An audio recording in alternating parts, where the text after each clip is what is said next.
I matched with Liam on Tinder during a boring night when I couldn't sleep. He looked normal, nothing flashy, just a guy with dark hair, a soft smile, and a bunch of pictures that screamed stable. One of them at a barbecue, another with a dog, and one in front of a house that looked like the background of a mortgage ad. He said he was 31 and worked in construction. What really got me was how normal he seemed. I'd had enough weird matches, so normal sounded perfect. From the start, Liam wasn't like most guys on there. He didn't rush anything. He didn't act desperate or sleazy. We texted every night, and I got used to his messages showing up right before I fell asleep. He said things that made me feel like I could trust him. We met 2 weeks later at a small cafe on a quiet street, not one of those over-the-top first date spots. It felt comfortable, like we'd done it before. We started seeing each other more often, but it was always the same pattern. He'd come over to mine, we'd watch something, eat, and then he'd leave before midnight. He never once suggested staying the night.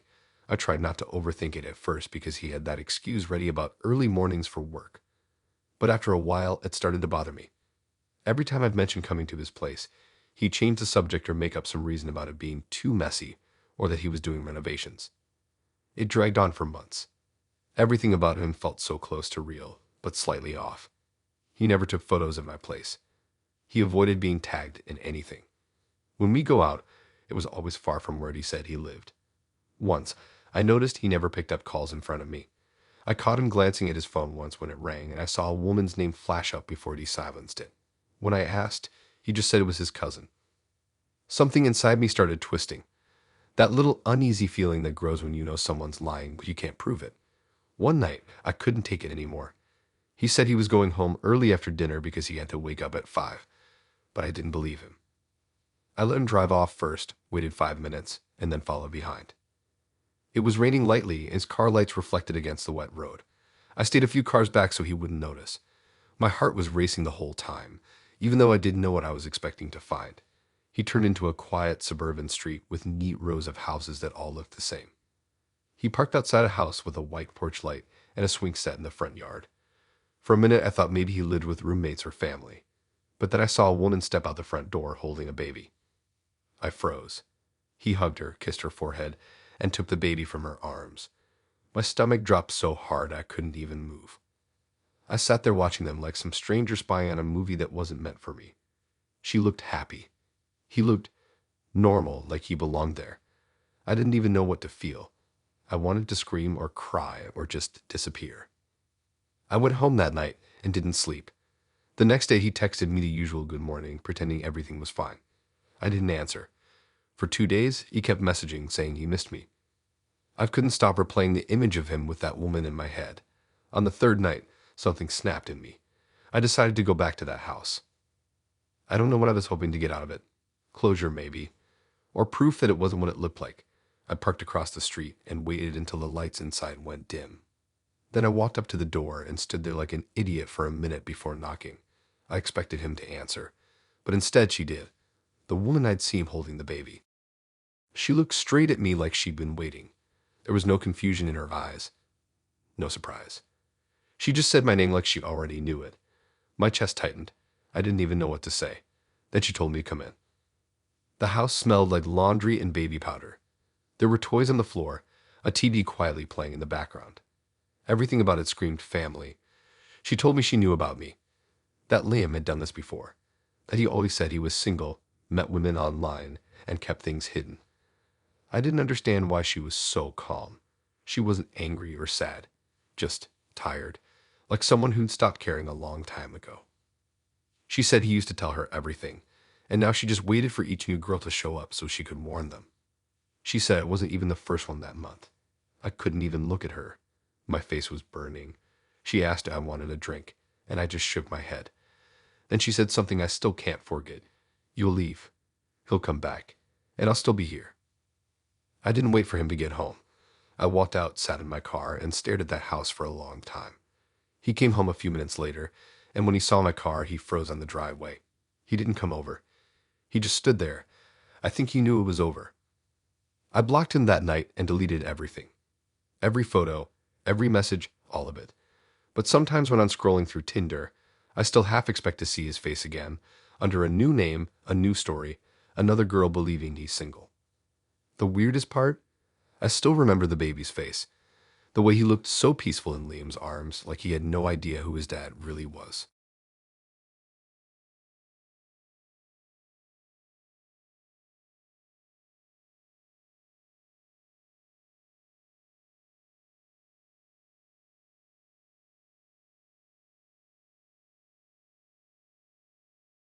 I matched with Megan on a random Thursday night when I was just bored and scrolling. Her profile stood out because she wasn't doing the usual fake smiling or dog filters. She had this blank look in most of her pictures, almost unsettling, but her eyes pulled me in. There was one where she was sitting by a lake at sunset, and it had this strange calm to it. Her bio just said, "I don't believe in traditional dating." It sounded pretentious at first, but she looked interesting enough to message. She replied fast, way too fast for someone who didn't believe in traditional dating. She asked strange questions, like if I had any siblings, what kind of bond I had with them, what I thought about grief. It was weird, but she had this way of talking that made everything sound deep, like I was part of some experiment she was running and didn't want me to know. After a few days, she suggested we meet up. We met at a quiet diner off the highway. She showed up in a long coat even though it was warm out. Her hair was damp, like she just washed it but hadn't dried it properly. In person, she was prettier but also more awkward. She'd stare too long before answering anything I said, like she was studying me. I noticed she had a necklace with the letter B on it. When I asked about it, she said it stood for her brother. Then she changed the subject fast. Over the next few weeks, things got intense fast. She messaged me constantly, but not in a clingy way. More like she wanted to know everything. My schedule, my habits, my family, what music I listened to as a kid. It was like she was building a version of me that existed only in her head. Every time I talk about something random, she connected to her brother. Like if I said I liked horror movies, she'd say he loved those too. Or if I wore a certain jacket, she'd mention how he had one just like it. I thought it was just her way of dealing with losing him, so I didn't make a big deal about it. She never said how he died. I didn't want to ask, but I could tell it was recent. There were times I'd come over and see candles lit around framed photos of him. She said it was her way of keeping him close. The weird part was that the more time I spent with her, the more I started noticing things that didn't add up. Her apartment looked like a museum of someone else's life. There were pictures of her brother everywhere, on the walls in the hallway, even one next to the bathroom mirror. She never smiled at them. I remember one night when I stayed over for dinner, I asked if she had any recent pictures of the two of them. She said she deleted all of them because they were too painful. I didn't understand why she keeps so many if that was the case. One weekend, she asked me to come over earlier than usual because she wanted to show me something important. I got there around 5, and the place was darker than normal. Curtains drawn, music low, candles again. She was sitting on the floor, sorting through a box of old photos. She looked up and smiled in this way that didn't reach her eyes. She told me she'd finally found peace with something, that she could move forward now. I didn't really know what she meant, but I sat with her while she went through the pictures. Halfway through, she handed me one. It was an old photo of her brother standing next to some guy I didn't recognize. Except, the more I looked, the more I realized it wasn't just some guy. It was me, or at least someone who looked exactly like me. Same hair, same height, same jacket I wore on our first date, but it wasn't possible. She said her brother died years ago. I asked where the photo came from. She smiled and said she made it. I laughed awkwardly, thinking she meant she found a lookalike online or something. But then I saw her phone on the table, and her background was that exact same photo. Me standing next to her brother, both smiling. My stomach dropped. I'd asked why she did that. She said she only dated men who reminded her of him. She said I wasn't her boyfriend, I was her connection. That I brought him back. She said when she looked at me, she saw him. That every time I spoke, it sounded like him. It wasn't even anger that hit me first. It was confusion. Like my brain couldn't process that someone could think that way. Then she stood up and walked to the kitchen. I thought she was grabbing water or something, but she came back holding an old hoodie. She said it was his, and she wanted me to wear it. I refused at first, but she got upset fast, saying I didn't understand how much it meant to her. She started crying, not loud crying, but this quiet, empty kind that made the room feel colder. I gave in and put it on just to calm her down. It smelled old, like dust and cologne. She smiled and told me I looked perfect. That night, I made an excuse to leave early. She asked me to stay, but I told her I had work. When I got home, I couldn't stop thinking about that photo. I checked my socials, my old pictures, trying to figure out how she got an image good enough to edit like that. I even checked if maybe she'd taken one of my photos offline, but nothing matched the angle or clothes. The next morning, she texted me saying she was going to her brother's grave and wanted me to come. I ignored it. Then she started sending photos from the cemetery, candles, flowers, and one with a hoodie lying next to the gravestone. The same hoodie I wore the night before. That was it for me. I blocked her on everything. I didn't answer when she tried to call. Weeks went by without hearing from her, and I started thinking maybe she finally moved on. Until one night, I got a message from an unknown number. It was a photo of me walking home, taken from across the street. The caption said, "He would have been proud of you." I didn't reply. I moved not long after that. New place, new number, everything. But sometimes I still check my phone background just to make sure it's still mine. Because the last time I read something like this, someone else had changed it.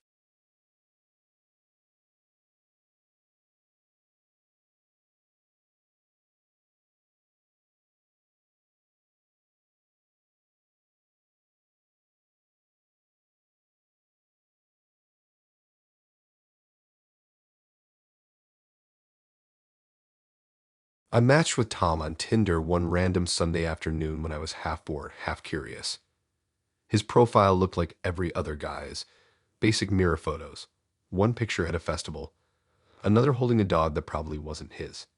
His bio said he liked cooking and hated small talk, which sounded better than the usual gym quotes. He seemed normal enough, funny in a dry way, not too pushy. After a few messages, he asked if I wanted to come over for dinner. He said he cooked for a living and wanted to make something proper, not cheap takeaway stuff. Normally, I'd never go to a stranger's place for a first meet, but he sounded convincing, and honestly, I was tired of loud bars and fake smiles. He sent me his address the next day, a flat in this quiet part of town near the canal. When I got there, everything looked surprisingly normal. His flat was small but clean, with a candle burning and music playing low in the background. He even set the table. He greeted me like we'd known each other for ages, all calm and casual, and I remember thinking how rare that felt. He poured us both a glass of wine and started cooking while talking like it was the most natural thing ever. He said his flatmate might come back later, but not to worry, he'd probably stay out. I didn't think much of it. The food smelled amazing, and he seemed proud of it, like he really wanted to impress me. We ate, and everything felt easy. He kept asking questions, nothing weird, just normal stuff about work, friends, life. I was starting to relax. Halfway through dessert, I heard the door unlock.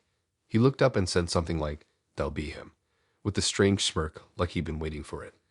I expected some random roommate to walk in with headphones on or something, but when the door opened, I froze. It was my ex, the one who ghosted me 3 years ago without a word. He looked exactly the same jacket, same blank expression when he saw me. My stomach twisted so hard I thought I might be sick. I asked what he was doing there, but neither of them answered right away. Tom looked between us, grinning like it was some kind of twisted joke. Then my ex said he lived there, that Tom was his flatmate. I just sat there staring, not even knowing what to say. My head was spinning trying to make sense of it. Tom leaned back and said something about how small the world was, and my ex laughed. It didn't sound genuine, though. It sounded like they were both waiting for me to react. I stood up to leave, but Tom told me to sit down, that it wasn't what I thought. My ex said they'd been talking about me a few days ago, that my name came up somehow. Apparently, when I matched with Tom, he recognized me from a photo I had posted years back and decided to keep it going. They said it started as a joke, just curiosity. My ex wanted to see if I'd change, if I'd still fall for the same kind of guy. Tom agreed to help. I didn't even know what to do. It was like the whole night had been staged for me, every conversation, every smile, every fake bit of connection. I told them both they were insane. Tom just shrugged like it didn't matter. My ex stood there watching, not saying sorry, not even looking embarrassed. It was like he enjoyed watching me realize it. I grabbed my bag and went for the door, but Tom blocked the way. Not in a threatening way, more like he just wanted to finish the performance. He said they weren't trying to humiliate me, they just wanted to see how I'd react. I pushed past him and ran out. I didn't stop until I reached the main road. My phone buzzed nonstop for the next few hours. Texts from Tom saying I had overreacted, that they were just curious, that it was supposed to be funny. Then one from my ex saying he didn't mean to freak me out. I didn't reply to any of them. I blocked both numbers, deleted Tinder, everything. But that night, I kept replaying everything in my head. How casual Tom had been from the start, how he'd known exactly what to say, how the dinner felt a little too perfect. I started wondering how long they'd planned it. A week later, I got a message from a random account on Instagram. No profile photo, just a text saying, "You really haven't changed." I blocked that too, but the next day another account sent the same message. Different name, same words. I stopped opening them after that. It wasn't until a month later that I found out Tom didn't even work as a chef like he'd said. A friend recognized him from a photo I showed and said he worked at a warehouse, nowhere near a kitchen. The whole thing had been made up. Everything, from the dinner to the job to the fake calm personality, was part of their little plan. Sometimes I wonder how long they'd been talking about me before I'd even matched with him. Whether my ex had shown him old photos, told him things about me to make it easier to manipulate the conversation. Maybe the whole time I was sitting there thinking how normal he seemed, they were both laughing about it later. It's weird how something can feel so normal until it suddenly doesn't. I don't use Tinder anymore. I barely trust anyone I meet online. Every time someone suggests a chill night in, I can't stop thinking about that dinner table, the way my ex stood there like I was some test subject, and the way Tom smirked like he passed. What still gets me is how planned it all was. The way Tom acted like he didn't know me, the fake kindness, the dinner, even the music that night. It wasn't random. They wanted to see if I'd react the same way I did years ago when my ex ghosted me. Turns out I didn't. I just walked out.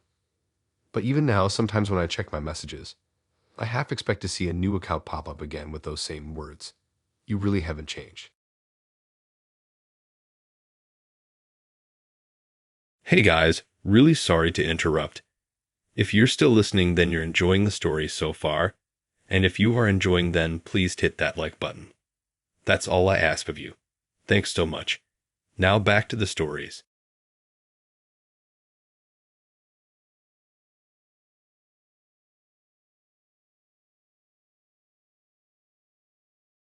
I met Josh on Tinder during that weird phase when I was saying yes to random first dates just to get out of the house.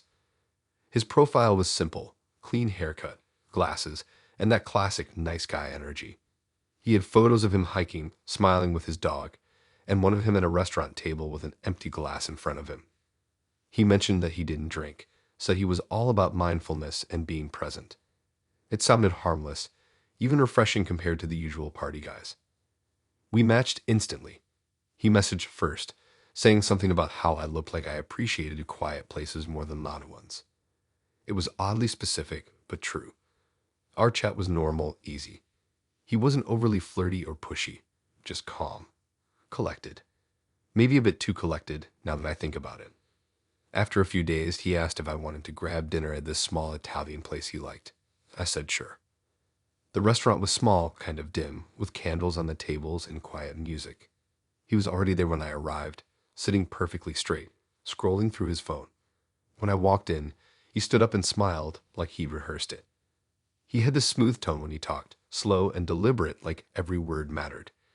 He complimented me once and then started talking about random stuff. Work, books, the food. He told me again that he didn't drink. Said he liked to stay fully aware. But when the waiter came, he ordered 3 glasses of wine for me.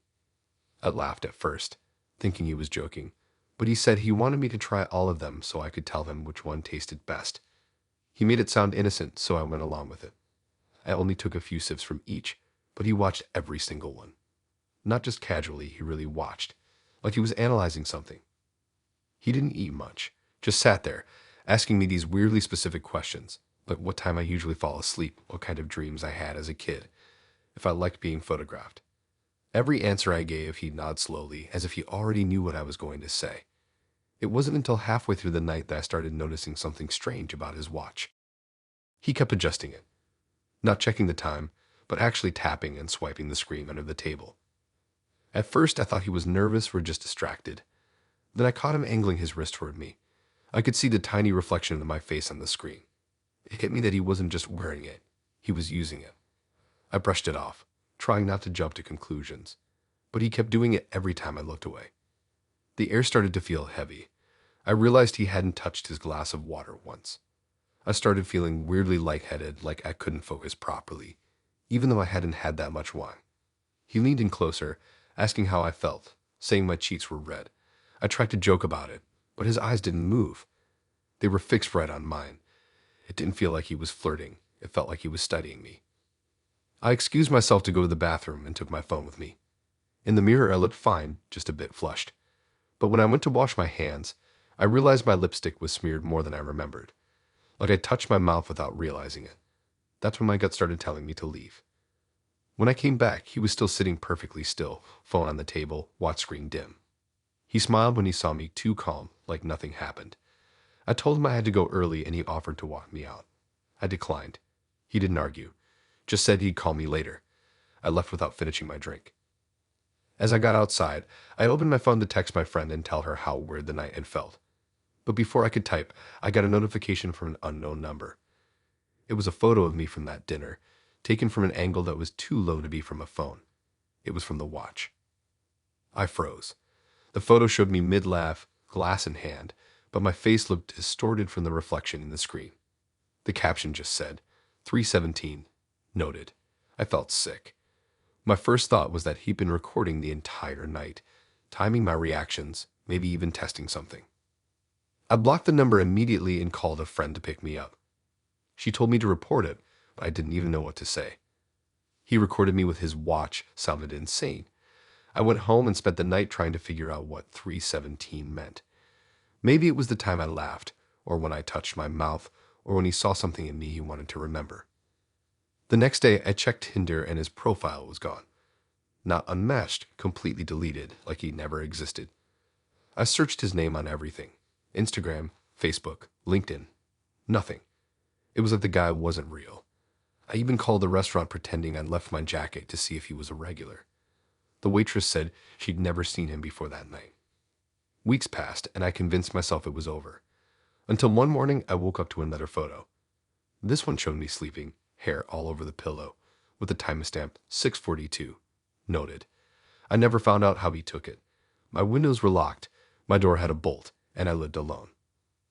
I moved a month later. New number, new apartment.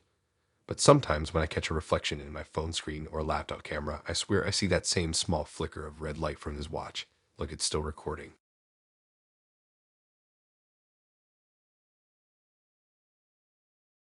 I matched with Emma on a random Tuesday night.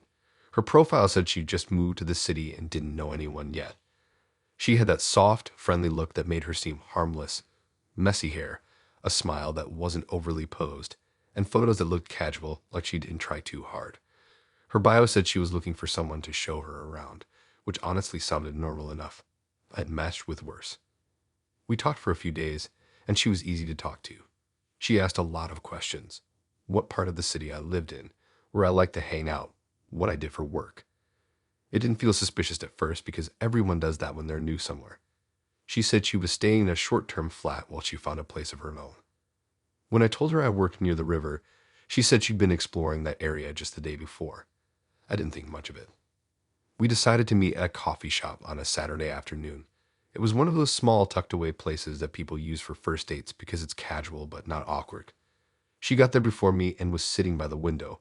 I recognized her right away, but something about her looked slightly different. She looked better in person, too polished, maybe. When I sat down, she smiled like she'd been waiting for me longer than she said. She already had drinks ordered for both of us. She said she guessed what I liked based on my posts. That's when I paused. I hadn't mentioned what I drank anywhere in our chats. I joked about it, asking how she knew, but she just said she had a good memory. As we talked, I noticed something weird. She'd bring up random things that I hadn't told her. She said my sister had a nice name and that she looked like me. I froze for a second. I'd never mentioned my sister, not even online lately. I asked how she knew, and she said I must have told her. I didn't, but she said it so casually that I started doubting myself. Then she said she walked past my gym earlier that week and thought she saw me going in. I told her I hadn't mentioned where I trained, but she said it was probably a coincidence. Except my gym is hidden behind a row of offices. There's no way she just walked past. She kept smiling, talking like everything was fine, but I started feeling uneasy. Every question she asked felt like a test. She'd stare at me when I answered, not blinking much, and then quietly repeat what I said under her breath like she was memorizing it. I tried to steer the conversation somewhere else, asked about her moving here, where she was from, what she did for work. She gave vague answers, something about freelance design, something about not staying in one place too long. I remember thinking her answers sounded rehearsed, like she practiced them. The conversation dragged. I kept checking my phone, pretending I had to go soon. When I finally said I should leave, she offered to walk with me just for a bit. I said no, but she followed anyway, saying she was heading the same direction. I didn't want to make a scene, so I let her walk beside me. When I reached the corner where I usually turn to head home, she said my street name out loud. I didn't remember telling her where I lived. She caught herself right after and said she must have seen it on my profile. It's not on my profile. I didn't respond. I just said goodbye quickly and walked away fast. That night, I couldn't stop thinking about how she knew so much. I went through our Tinder chat again, trying to find if I'd slipped up and told her something I shouldn't have, but I hadn't. It was all surface level stuff. I decided to check her Instagram, but she didn't have one linked. I searched her name. Nothing came up. Then I checked my own follower requests out of curiosity, and that's when I froze. There were 3 accounts that had been sitting in our requests for months. All private, all with random girl names, and all following the same people I did. Each one had a profile picture that looked fake, like stock images of girls smiling. I clicked the oldest one, and it followed my sister too. I scrolled down and realized that one of them had liked a comment I made under my friend's post months ago. It meant they'd been watching me long before I matched with Emma. I looked closer at the usernames. All 3 had numbers in them, different but close together, like they were made in order. One had underscore Emma in it. That's when everything clicked. She'd been following me under fake accounts for months, maybe even before she matched with me. She knew where I worked, my gym, my sister's name, and even what I ordered at my usual coffee shop. It wasn't coincidence. She'd been watching, waiting, planning how to seem casual when she finally matched with me. I blocked her instantly on Tinder and deleted our chat. I even switched my Instagram to private. But the next day, I noticed one of those old fake accounts had viewed my story. She'd made another one. Over the next few weeks, I kept getting random views from accounts that looked just like hers. No posts, no followers, all following the same people I knew. I'd block them, and another would appear. I started getting messages too. Things like, "You look tired today," or "That sure doesn't suit you." Always from new accounts. One morning, I woke up to a note under my door. It wasn't threatening. It just said, "You don't remember me properly yet." I moved out 2 months later. New flat, new number, new socials. I stopped using Tinder completely. But every now and then, I'll get a follow request from a random private account with a photo of some girl smiling in a coffee shop window. And every time, I wonder if she's still watching, waiting for another chance to pretend she's new again.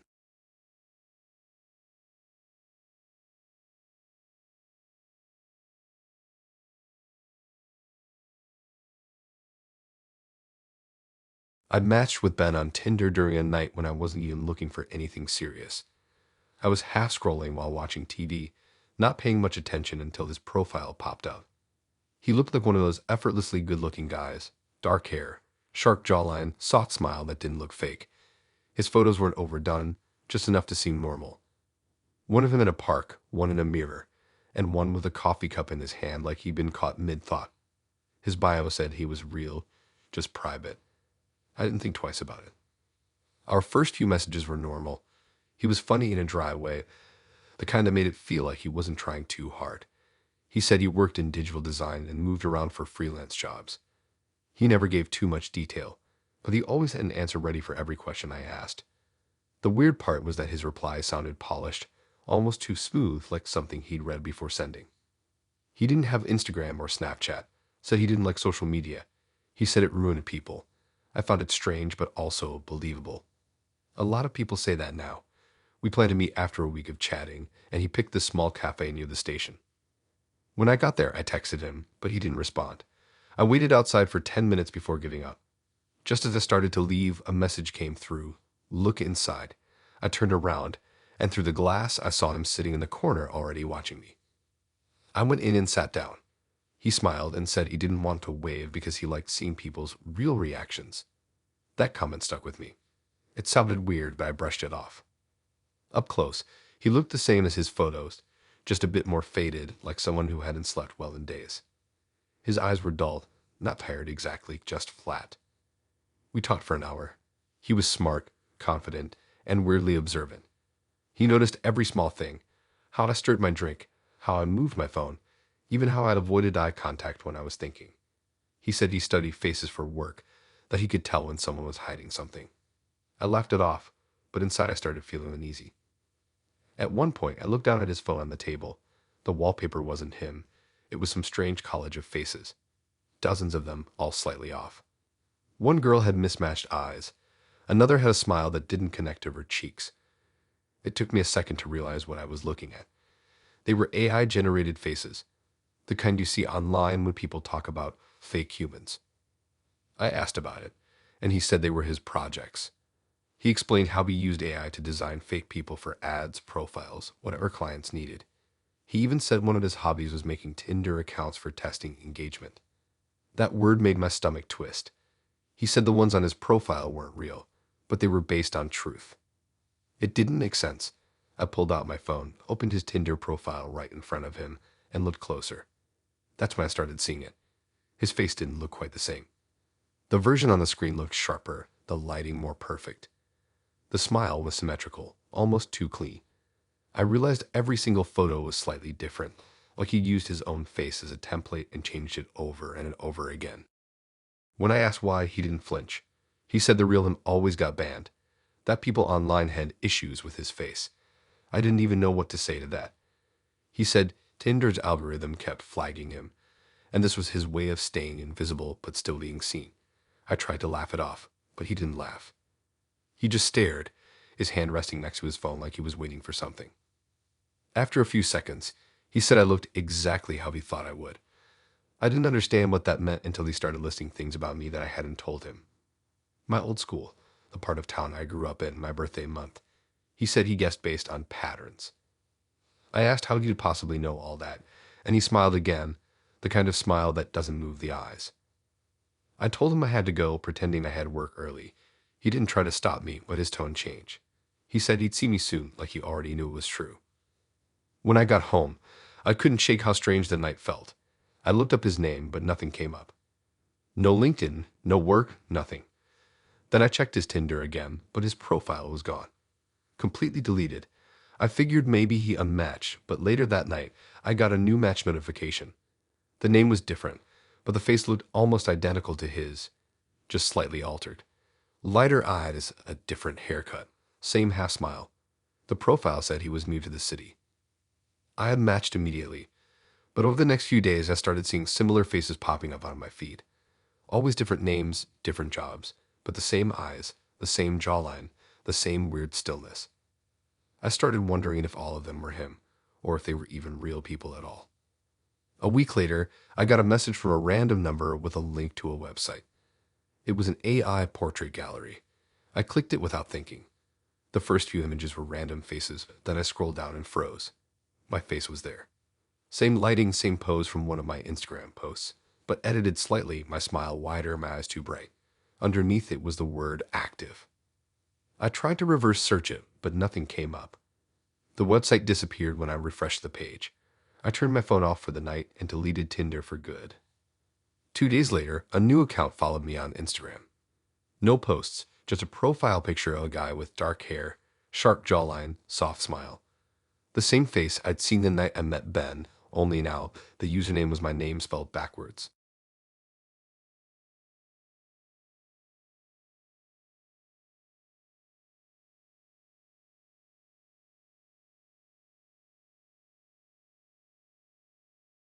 I matched with Holly on a Thursday night when I was bored and half scrolling through Tinder. She looked like one of those people who always had things going on. Glossy hair, designer clothes, photos at hotels and rooftops with city lights behind her.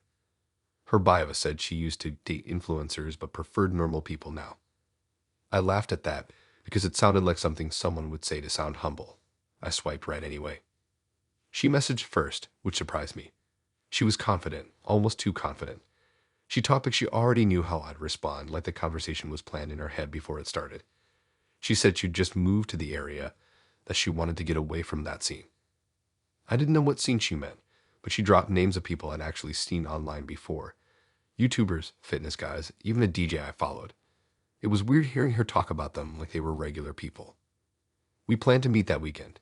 She picked a bar downtown that was kind of expensive, the kind that tries too hard to look classy. When I got there, she was already sitting at the bar, sipping something clear with a slice of lime. She smiled like she'd known me for years. Everything about her felt practiced. The way she laughed, the way she touched her hair, the way she looked around the room like she wanted people to notice her. She told me stories about all the people she dated. Not gossip exactly, but details. How one influencer faked his relationship for brand deals. How another got his fans to send him gifts he never opened. She said she hated that world now, that it ruined people. She said I seemed refreshingly normal. I remember thinking it was strange to call someone normal on a first date. At some point, I asked what she did for work, and she just said, media. No details.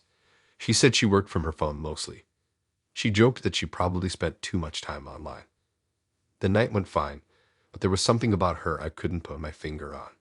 She never broke eye contact. She'd ask questions, but then interrupt halfway through my answer, finishing my sentences like she already knew what I was going to say. When I got home, she texted before I even took my shoes off, saying she had a great time. The next morning, curiosity got the best of me. I Googled her name. It wasn't hard to find her. She'd been tagged in old photos of people who had big followings. Then I stumbled across something I wasn't expecting. There were Reddit threads about her. At first, I thought they were just gossip forums, but they got darker the more I scrolled. People were accusing her of leaking private messages, photos, and even home addresses of the influencers she used to date. One comment claimed she sold the information for money.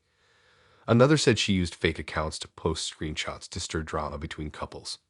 Her username was mentioned multiple times, linked to other forums where people claimed she'd ruined careers.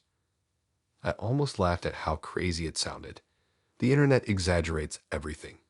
But then I saw something that made me stop scrolling. Someone in the thread mentioned she was back in the city and already seeing someone new. The post was from 2 days ago. I tried to tell myself it was coincidence, but I couldn't ignore how real the screenshots looked. There were messages supposedly from her saying things like, "You won't even know until it's done," and people deserve to know the truth about who they follow. I wanted to believe it was fake, that people were just out to ruin her. That night, she texted asking if I wanted to come over. I said I was tired. She sent a selfie in her apartment, wearing the same outfit from her profile. Nothing strange about it, but something in the background caught my attention.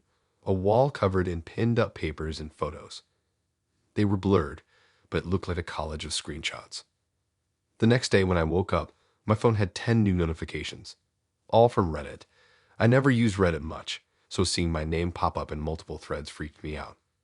When I clicked one, my stomach dropped. Someone had made a post with the title, "Holly's New Guy. Here's what he looks like." It was me, my name, my job, and 2 photos. One from my Instagram, one from an old Facebook album. The comments were already filling up.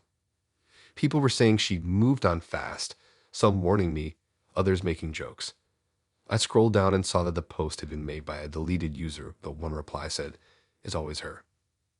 I texted her right away asking what was going on. She read it instantly but didn't reply. A few minutes later, her Tinder disappeared completely. Profile gone. Over the next couple of days, I tried reporting the posts, but more kept showing up. People started messaging me asking if the rumors about me were true, random lies about things I'd supposedly said were done. Someone even linked my LinkedIn in one of the comments. I started getting paranoid. I deleted my socials, changed my privacy settings, and stopped going to the gym where I usually went. I couldn't stop wondering how she'd found all my information so fast. I hadn't told her where I worked, but it was all there online now. A week later, I got a new Reddit notification. It was another thread with my name in the title, but this time the post just said, "He's gone quiet." No photos, no comments yet, just that line.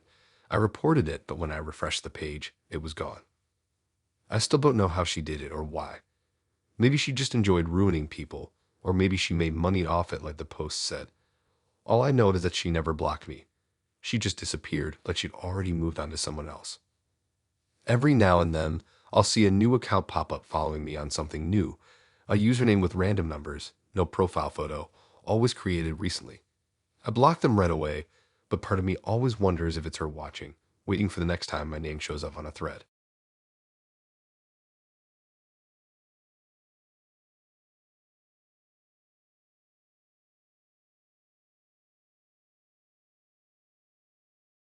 I matched with Ethan on Tinder one night after work.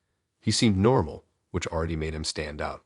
His photos were simple, one in a hoodie, one in a cafe, one holding a guitar. His bio said he worked from home as a software developer and that he lived alone with too much time to think. He didn't try too hard like most guys did. His messages were calm, polite, and funny in a dry kind of way. He asked about my week and remembered small details I told him. After a few days of chatting, he suggested dinner at his place. Normally, I'd never go to someone's house on a first date, but he said he cooked often and wanted to make something simple but decent. I hesitated, but he seemed harmless enough. He even offered to send his address beforehand so I could tell a friend where I was going. That made me feel weirdly safe, like he'd thought about how not to seem creepy. When I arrived, his house was smaller than I imagined but tidy. He opened the door quickly like he'd been waiting by it. He was just as normal looking in person, tall, quiet voice, slightly awkward posture. He said he lived alone, though there were 2 pairs of shoes by the door. I noticed, but didn't say anything. Inside, it smelled like garlic and something baking. The place looked lived in but clean. There were small framed photos on the shelf, though most were turned slightly to the wall. He said dinner would take another 10 minutes, so we sat in the living room. His phone buzzed on the table beside him. He glanced at it and smiled like he'd just gotten a funny text. He said it was his housemate. I froze for a second. I thought he'd said he lived alone. He noticed my face and quickly said it was a joke, that his housemate was just a nickname for his cat. I laughed, but I hadn't seen any cat since I walked in. He went back to cooking and I tried to relax. The food was surprisingly good, pasta and roasted vegetables. While we ate, his phone buzzed again. He looked at it and then looked at me in a strange way, almost studying me. I asked if everything was okay, and he said his housemate was just checking if the guest was nice. I didn't know what to say to that. It didn't sound like something he'd say about a cat. After dessert, I offered to help clean up, but he said to just relax. His phone buzzed again, 3 times in a row this time. He sighed and said, "She's persistent." I laughed awkwardly and asked who she was. He smiled like he'd said too much and muttered something about his mum texting too much. He looked embarrassed, so I didn't press. When I excused myself to use the bathroom, he pointed down the hallway. As I walked there, I felt something strange, like the air got heavier. The hallway was narrow with a large mirror hanging halfway down. The bathroom door was just past it. I glanced into the mirror as I passed, and that's when I saw it. There was a face in the reflection behind me, watching from a slightly open door further down the hall. I turned around immediately, but the door was closed. My heart started racing. I told myself maybe it was a trick of the light, but I knew what I saw. Someone had been standing there. In the bathroom, I tried to calm down. The window was slightly fogged, and I could hear faint whispers from the hallway. Not loud, just soft murmuring, like 2 people talking quietly. One of the voices sounded like Ethan. The other was older, higher pitched. I didn't move for a minute. When the whispers stopped, I flushed the toilet just to make it sound like I was still in there. When I came back out, Ethan was standing in the hallway, smiling again like nothing had happened. I looked past him at the door I had seen slightly open before. Now it was shut, but there was light coming from underneath it. He noticed me looking and said that room was just storage. He guided me back toward the living room like he didn't want me near it. I sat down, trying to act normal. He made a joke about me taking a long time in the bathroom. His phone buzzed again. I leaned slightly to glance at the screen before he picked it up. The name said, Mum. He saw me looking and locked it quickly. He laughed nervously and said she was just checking in, but something in his tone was off. I told him I had to go soon, pretending I had work early. He offered to drive me home, but I said I'd already booked a cab. He didn't argue, just smiled and said it was nice meeting me. When I grabbed my bag, I glanced toward the hallway one more time. The mirror was angled slightly now, reflecting part of that storage room door. It was open again, just a crack, and I could see part of a woman's face watching us. She was older, pale, with hair pulled back tightly, and an expression that didn't change when I saw her. She just watched. I froze for half a second before turning away and heading straight for the door. Ethan followed me out, waving goodbye like nothing was wrong. When I got outside, I turned around quickly, pretending I'd forgotten something. Through the front window, I saw Ethan standing by the door, and behind him, the same woman was standing in the hallway. She was whispering something into his ear. He nodded. I got in my cab and didn't look back. That night, I couldn't stop replaying everything in my head. The texts, the whispers, the mirror. I told a friend about it, and she suggested maybe his mom lived with him and he was just embarrassed about it. That would have been the logical explanation, but then something else happened. The next day, I got a text from an unknown number that said, "You looked lovely last night." It wasn't from Ethan's number. I checked his Tinder, but his profile was gone. A few days later, I got another text. "He misses you already." I'd blocked it, but a new number messaged the next morning with a photo. It was a blurry picture of me leaving his house, taken through a window. I moved shortly after that, but every time I pass a mirror in a hallway, I still glance twice, just in case someone's on the other side watching.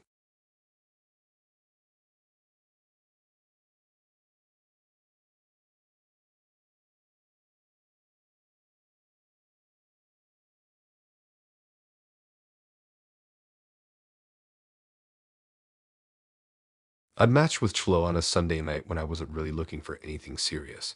Her profile looked different from most. She didn't have those blurry mirror selfies or group photos where you can't tell who's who. Every picture was sharp, bright, and oddly structured, like they were taken for a magazine spread. One of her sitting at a desk, another holding a coffee, another walking through what looked like a university campus. Her bio was simple. "Human behavior fascinates me." I liked how direct that sounded. We started talking, and she came across as smart but casual. She didn't waste time with small talk. She asked about things like what I valued in relationships, how I handled rejection, whether I believed people dated out of attraction or curiosity. It was weirdly deep for a Tinder chat, but it felt kind of refreshing compared to the usual "what do you do" stuff. She told me she was doing postgraduate research in psychology and that she was obsessed with how people form attachments in modern dating. I thought that was cool. After a few days, she asked if I wanted to grab drinks. She said she wanted to get away from work for a night, which made me laugh because it sounded like she worked constantly. We picked a bar halfway between us. When I got there, she was already sitting outside. She waved me over and smiled in this calm, confident way. She looked like she belonged anywhere she sat, like she'd planned the whole setting to fit her. We talked easily for the first half hour. She was funny, knew a lot about random things, and seemed to genuinely listen. Then she asked if I believed in dating experiments. I thought she was joking at first. I laughed and asked what she meant, but she didn't laugh back. She said she was interested in how people's emotions shifted when they thought something was real but wasn't. I brushed it off, thinking it was just psychology talk, but she kept circling back to it. She asked if I'd ever felt like I was being tested in a relationship. I said maybe once or twice, and she smiled like she was pleased with the answer. As the night went on, she started asking more personal things. Stuff like whether I thought people could fake love, how far I'd go to impress someone, and if I'd ever been manipulated without realizing it. She didn't sound flirtatious, more like she was collecting information. I noticed she'd occasionally glance down at her phone and type quick notes. After a while, I told her it felt like she was interviewing me. She laughed and said it was just a habit from studying people for so long. That should have been a red flag, but she was interesting, and I didn't want to ruin the night. She suggested we move to a quieter bar down the street. On the way there, she mentioned again that she worked in research and that she'd once studied how people acted differently when they knew they were being watched. I asked if she'd ever done one of those experiments herself, and she said sort of. The second bar was smaller, dimly lit, and mostly empty. We sat in a corner booth. She told me more about her course and how she was working on something big. She said most people didn't realize how easily emotions could be controlled with the right cues, eye contact, tone, silence. She asked if I'd ever been in love. When I answered, she didn't react. She just stared at me for a few seconds, then said I had expressive eyes. It wasn't a compliment. It sounded like data. I was starting to feel a little off, but before I could change the subject, she said she wanted to show me something weird. She pulled out her phone and scrolled for a bit before turning it around.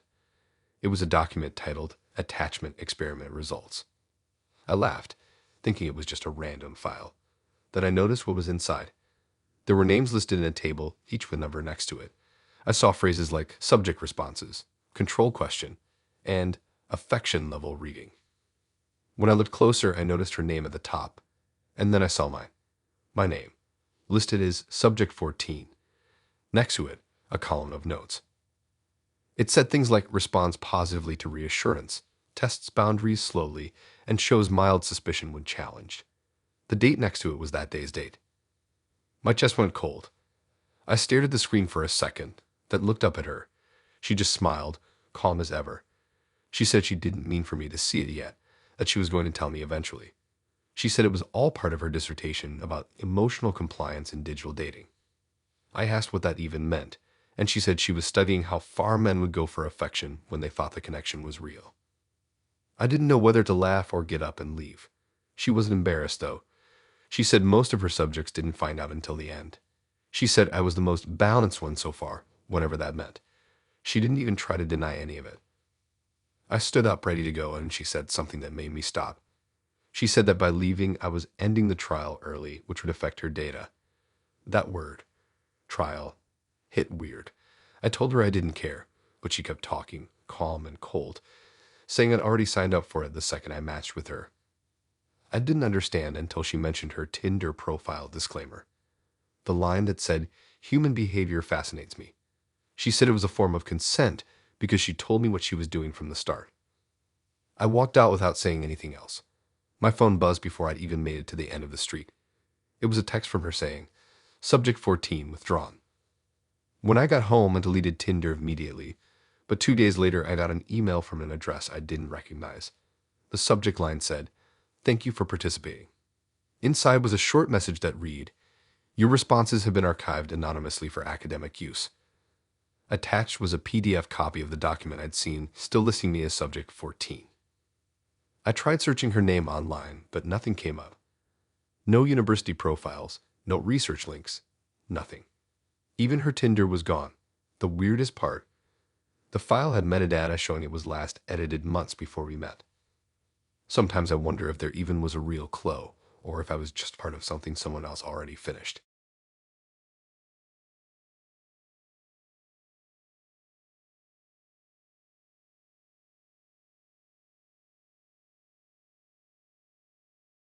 I met Alex on Tinder through one of those niche vegan and eco-friendly tags that pop up when you filter interests. His profile fit the part perfectly.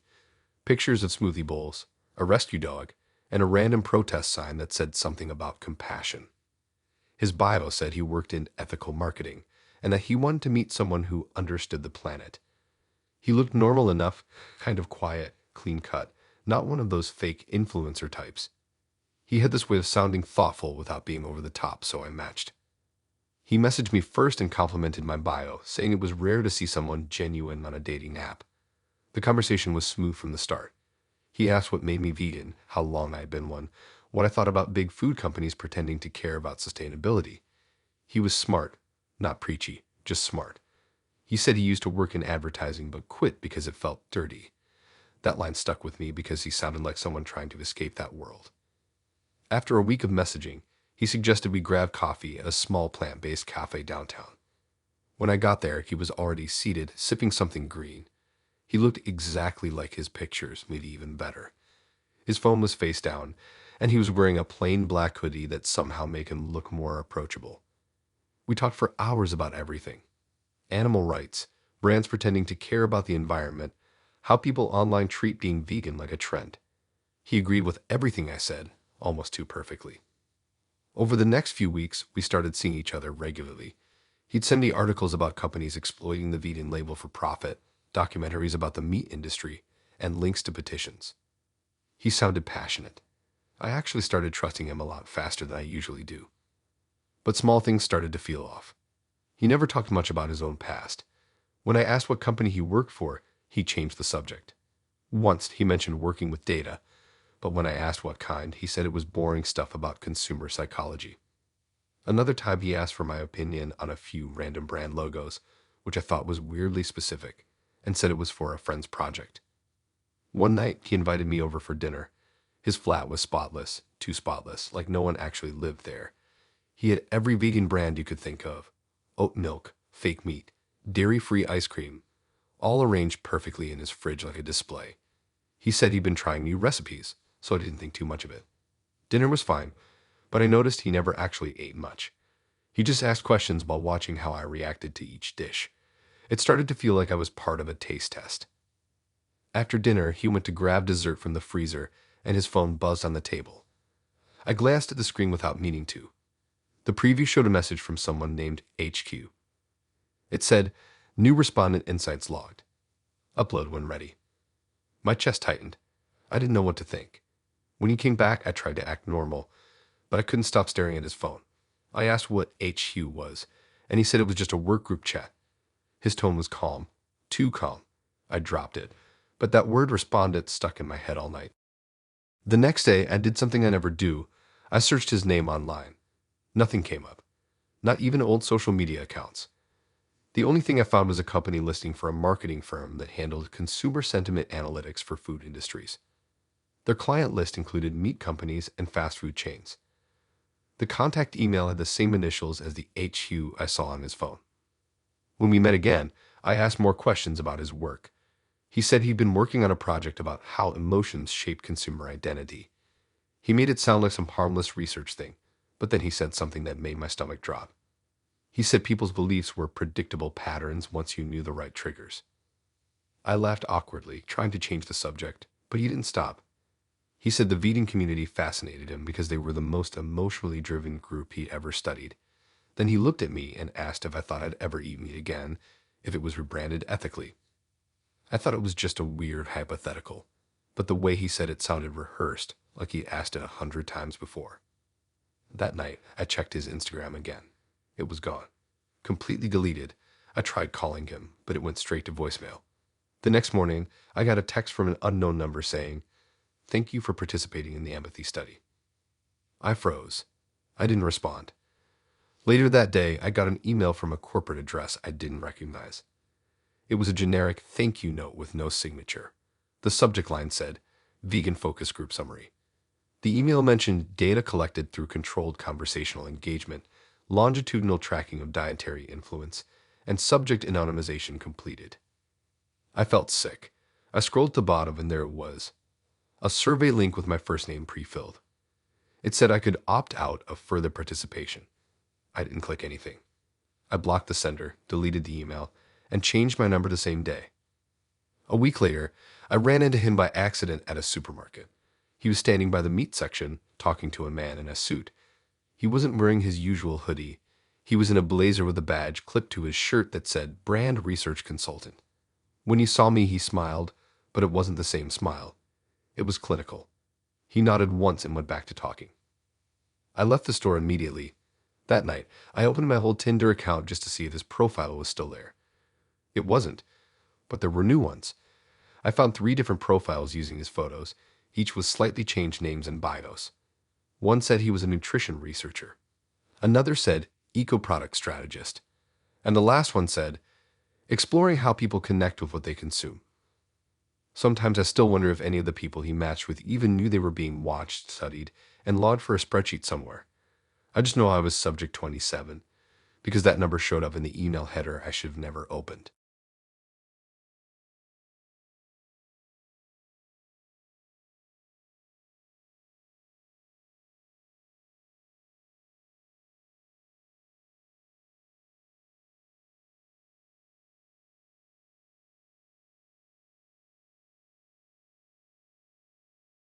I met Sophie on Tinder during one of those weeks where I was just swiping out of boredom. Her profile didn't stand out much at first. Basic mirror selfie, a few beach pictures, and one of her holding a coffee with some long caption about mindfulness. Her bio said she was into psychology and understanding people, which honestly just sounded like a polite way of saying she liked overthinking. She had this warm smile, though, the kind that made her look friendly, and I figured she seemed normal enough. Our first conversation was easy. She was funny in that observant way where she'd pick up on small details and make them sound clever. She asked questions that felt more personal than most people do early on, like whether I believed people could actually change, or if therapy was just a form of dependence. I thought she was deep, maybe a little intense, but I didn't mind. She said she worked part-time while doing a master's in counseling, so I figured that explained it. When we met, she was quiet at first but opened up quickly. She talked a lot about her therapist, which I thought was kind of ironic considering she was studying psychology herself. She said he'd helped her through a lot and that he understood her better than anyone. She even told me what he looked like, older, serious, but comforting. I didn't think much of it at the time. Everyone has that one person they look up to. We started seeing each other more often, and that's when things started to feel strange. Every time we talked about anything serious, she'd compare my reactions to what her therapist would say. If I gave advice, she'd pause and say something like, "That's exactly how he put it," or "You remind me of him when you talk like that." It was weird, but she said it as if it were a compliment, so I just laughed it off. The more we hung out, the more she brought him up. She'd tell me stories about their sessions in weird detail, what he wore, how he sat, even the way he adjusted his glasses. I remember once she said my posture reminded her of his, and she took a photo of me while I wasn't looking just to prove it. That should have been the moment I noticed something wasn't right, but I thought she was just being quirky. She started texting more often than before, sending long paragraphs about how grateful she was to have met me. But in between those, there'd be random messages that made no sense. Stuff like, "He would love how you think," or "It's strange seeing you outside the office."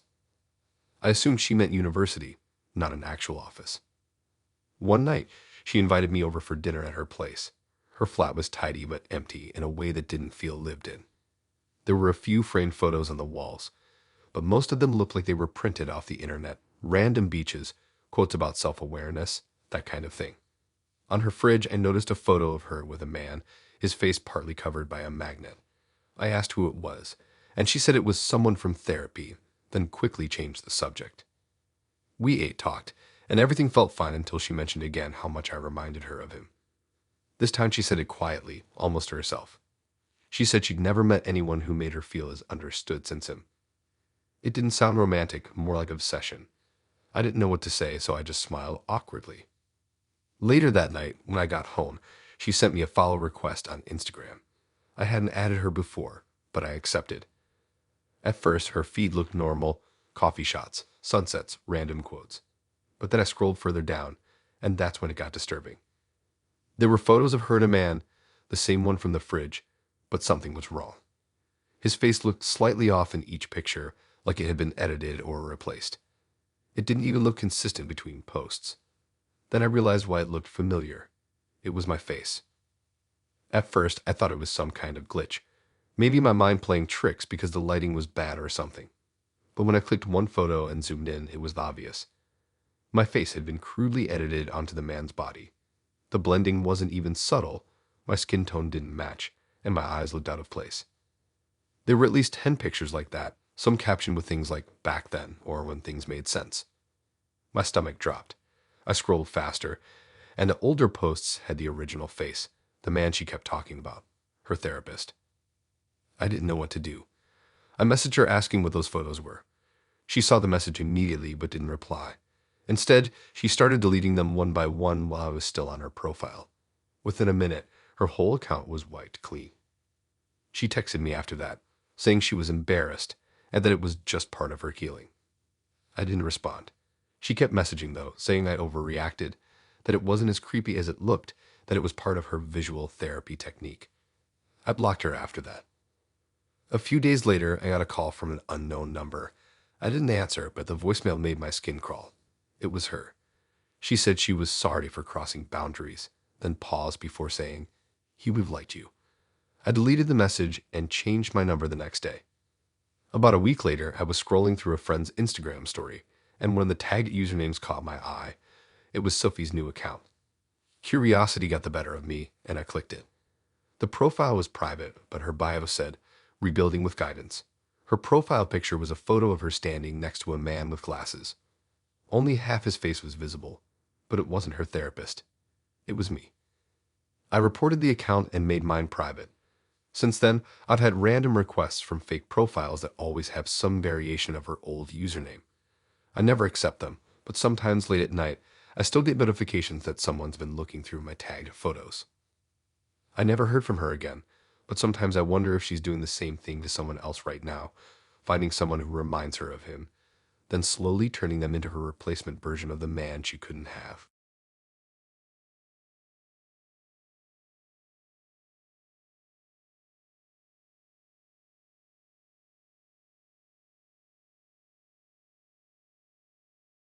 When I met Ryan, he seemed like the kind of person who just got me straight away. He wasn't overly flirty, didn't force jokes, didn't try to impress me. He just blended into my pace. It was kind of comforting. His profile was simple too, barely any info, just a few photos of him hiking, one with a dog, and one wearing a hoodie with the caption "Simple Things." His messages felt easy, like we'd known each other for a while. Our first date was nothing special, just coffee and a walk around town. But it went well. He listened more than he talked, and we did talk. He somehow always said the right thing. We clicked fast. I remember thinking it was rare to meet someone who understood me that easily. The first weird thing happened a few days later. I told him about a random indie artist I liked, someone not popular at all, and the next time I saw him, he was wearing the band's hoodie. I laughed about it, thinking it was a coincidence, and he smiled and said he liked their music too. He didn't make a big deal of it, so I brushed it off. After that, little things kept happening. I mentioned how I'd been trying to read more lately, and suddenly he was carrying the same book I was halfway through.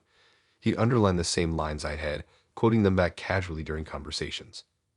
When I told him I was trying to learn how to cook vegan meals, he started sending me photos of dinners he'd made, always with the same ingredients I'd talked about buying. At first, I thought he was just trying to be supportive. It's normal when you like someone. You take interest in their stuff. But after a while, it stopped feeling like interest and started feeling like repetition. He began dressing like me too. I usually wore plain black or neutral colors, and suddenly so did he.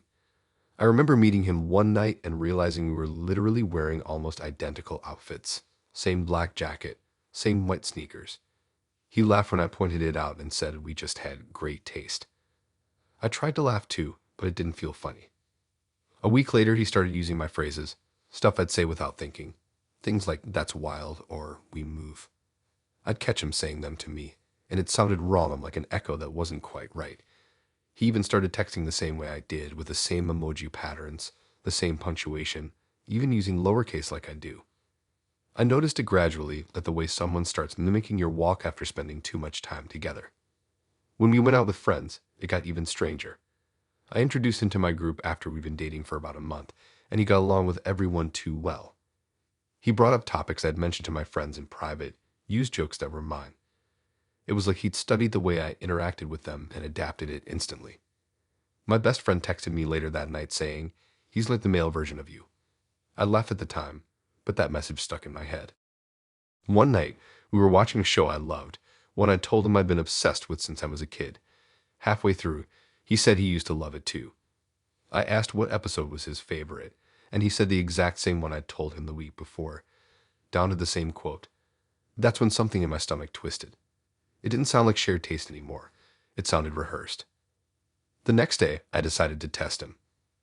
I told him I was thinking about dyeing my hair a different color, just to see what he'd say. He told me I'd look great no matter what. 2 days later, he showed up with his hair dyed the same color I'd said I was thinking about. He laughed it off again, saying he just felt like changing things up. By then, I was starting to feel uneasy around him. He wasn't creepy or aggressive. It was subtler than that. The way he moved, the way he talked, even the way he looked at me started to feel familiar in a way that wasn't comforting anymore. It was like being around a mirror that lied slightly behind. I tried to pull back a bit after that. I texted Les took longer to reply, said I was busy. He didn't seem upset, just overly understanding. That made it worse. He'd say things like, "I get it, I'd want space too." And I couldn't tell if he actually meant it or if he was just copying what he thought I'd want to hear. The breaking point came when I went over to his place unexpectedly one evening. He'd said he wasn't feeling great, so I dropped by with soup. When I walked in, his apartment looked different. Cleaner. Too organized. I'd only been there twice before, but it felt staged this time, like he rearranged everything to match my place.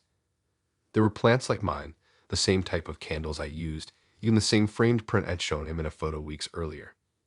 While he was in the kitchen, I looked at the bookshelf. He filled it with books I owned, same titles, same order. Some of them were still wrapped in plastic, unread. My chest tightened. I called his name, but before I could ask anything, he came out holding 2 bowls of soup and said we were more alike than I thought. That night, when I finally asked him why he was doing it, he looked straight at me, completely calm, and said, "You only love what feels familiar. I'm becoming you." I didn't know what to say. He wasn't angry or emotional. He said it like a fact. I left right after that, locked him on everything, and didn't go home for 2 nights because I didn't want him knowing where I was. A week later, I started getting notifications on social media. A new account had followed me. The username was my name with an extra number at the end. The profile picture was one of mine from months ago. Every photo he posted was a replica of mine. Same poses, same outfits, same captions, even the same filters. I reported it, but the account kept coming back under different names. Sometimes I'd see it watching my stories within seconds of posting. It's been months now, and even though I don't see those accounts anymore, I swear I still spot my own clothes on random people in town. The same jacket, the same shoes, the same walk. It's probably coincidence, but sometimes I catch myself wondering if he ever really stopped copying me, or if, somewhere out there, he's still learning how to be a better version of me.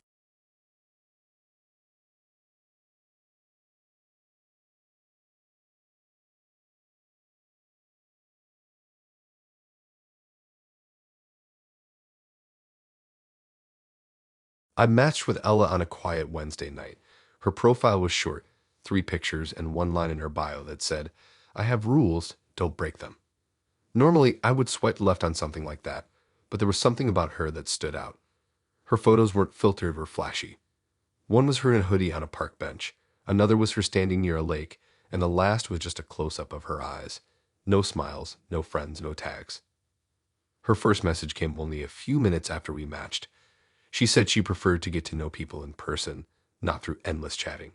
She gave me her number quickly, which felt odd considering how careful she seemed, but I went with it. When I asked about her rules, she said she didn't like being touched on the first few dates, she didn't take or send pictures, and she never shared her last name. She said she'd explain it all when we met. Our first date was at a small cafe near the outskirts of town. She was already there when I arrived, sitting at a corner table with a cup of tea. She looked exactly like her pictures, pale, quiet, with that same neutral expression that somehow still pulled me in. When I sat down, she thanked me for being on time and said she didn't like small talk. We jumped straight into deeper topics, books, trust, and how strange dating felt now. She spoke softly, almost rehearsed, and she had this habit of scanning the room every few minutes like she was checking for someone. When I asked about her rules, she said some people don't deserve to know everything about her, that she'd been hurt before. It sounded reasonable enough. She never used her phone once during the date, and when mine buzzed, she flinched slightly before telling me she didn't like when people got distracted. I walked her to the bus stop afterward, but when I offered to wait with her, she said she preferred to be alone. She smiled, thanked me, and told me she'd message when she got home. She did about an hour later, just saying safe. That was it. The next few dates were pretty much the same.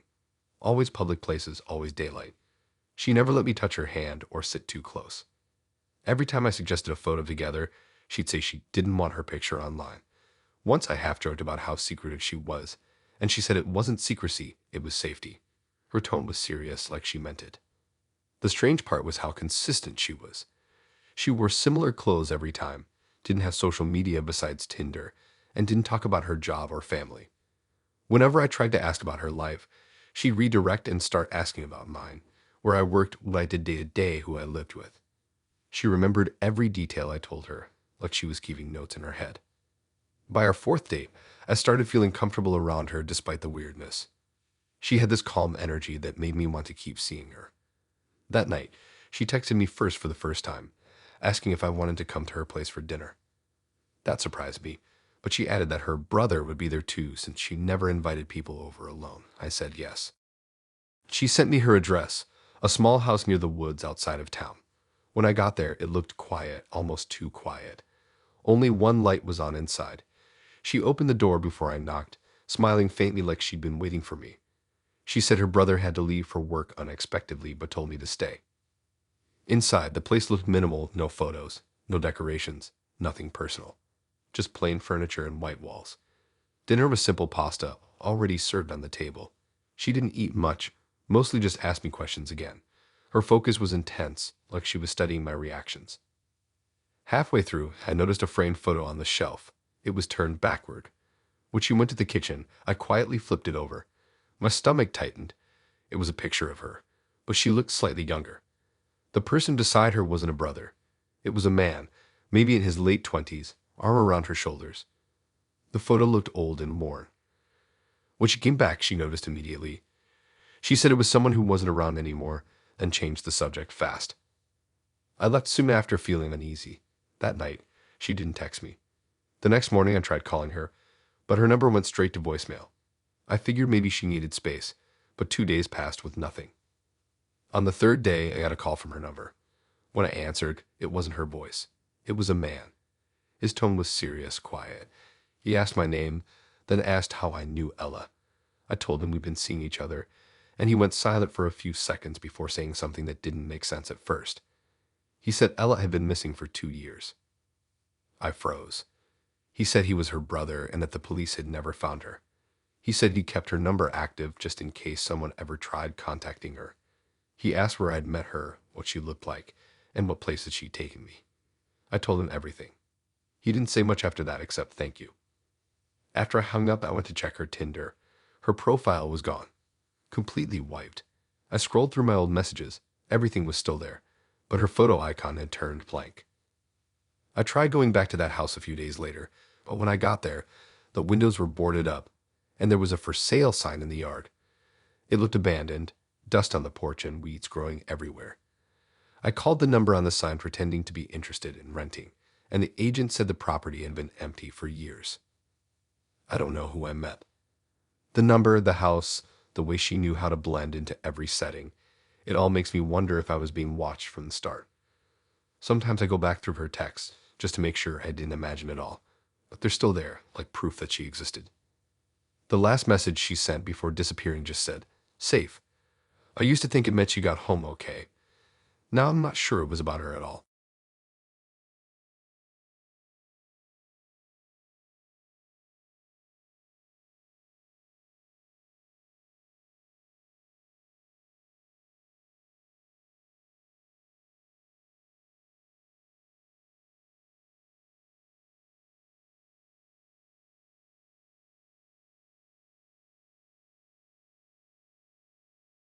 I met Nathan on Tinder after a long streak of bad matches. His profile was different. No gym selfies, no pictures with cars, just a clean layout, simple bio, one photo of him hiking, one in a coffee shop, one sitting in front of a laptop. His bio said, "Always learning." That was it. It sounded harmless. He messaged first, and he had that overly polite tone that felt refreshing at first. He said he was into psychology and self-improvement. He talked about how he liked analyzing conversations, which I thought was just him being thoughtful. He said he ran a small online project about communication and honesty. It sounded like some podcasting, and he mentioned it so casually that it didn't sound weird then. After a few days, he asked if I wanted to come over for dinner at his place. He said he cooked every Friday as a way to practice focus. His texts were strange, but oddly convincing, like he knew how to phrase things to sound deep. I hesitated, but he gave me his address and said he lived in a quiet part of town. He even sent a photo of his kitchen to prove it wasn't sketchy. When I got there, his apartment was spotless, like unnaturally clean. There was barely anything around, no clutter, no photos, no personal stuff. Just one big bookshelf filled with books about communication, psychology, and body language. The table was already set with food, perfectly plated like something from a cooking show. He greeted me politely, smiling too much but never actually making full eye contact. He said he liked studying human interaction in real settings. I thought he was joking, but then he pointed to a small camera sitting on a tripod in the corner of the room. It was aimed at the table. He asked if I minded him recording for self-improvement purposes. It caught me off guard. I laughed, thinking it was some sort of prank, but he didn't laugh back. He explained that he liked to watch his interactions later to see how he could improve at reading people. It sounded creepy, but he said I could leave any time, and I figured maybe he was just awkward. So I said fine. The dinner itself was weird. He kept asking oddly specific questions. Things like what I thought of his tone when he spoke, or if his posture made me comfortable. Every few minutes, he glanced for the camera like he was aware of being watched, even though it was his own setup. At one point, he asked if I found him intimidating.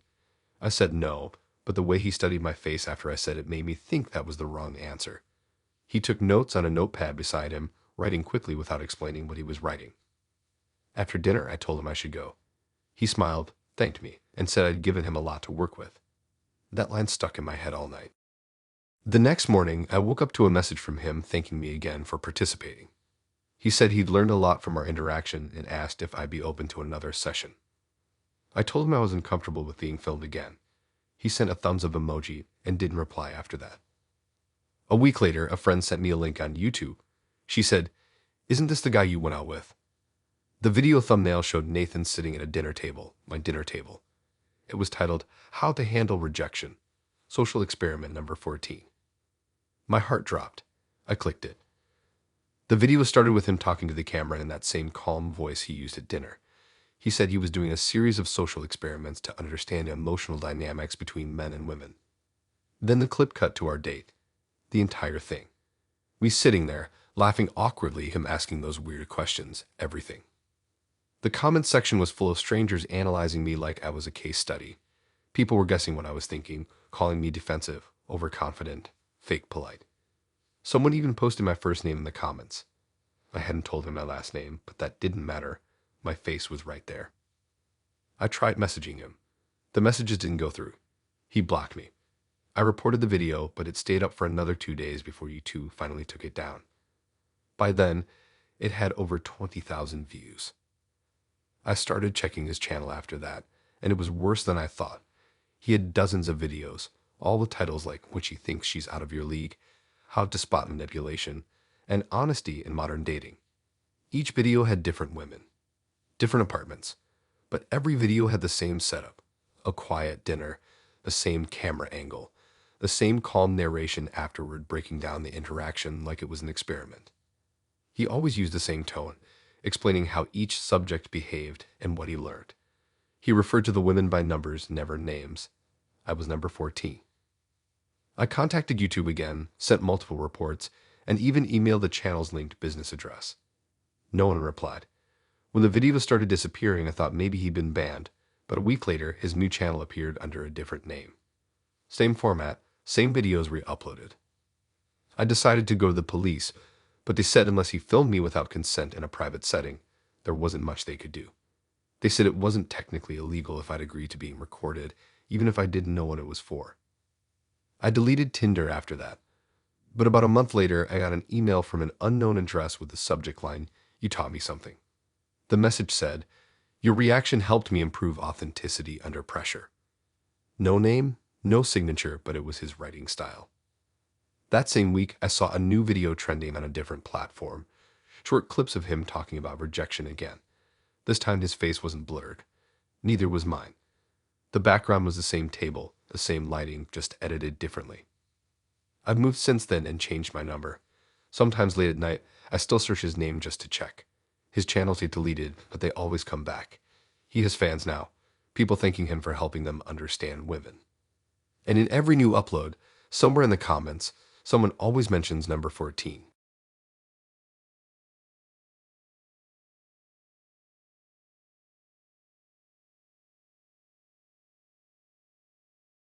I matched with Isabel late on a Friday night when I wasn't even supposed to be on Tinder.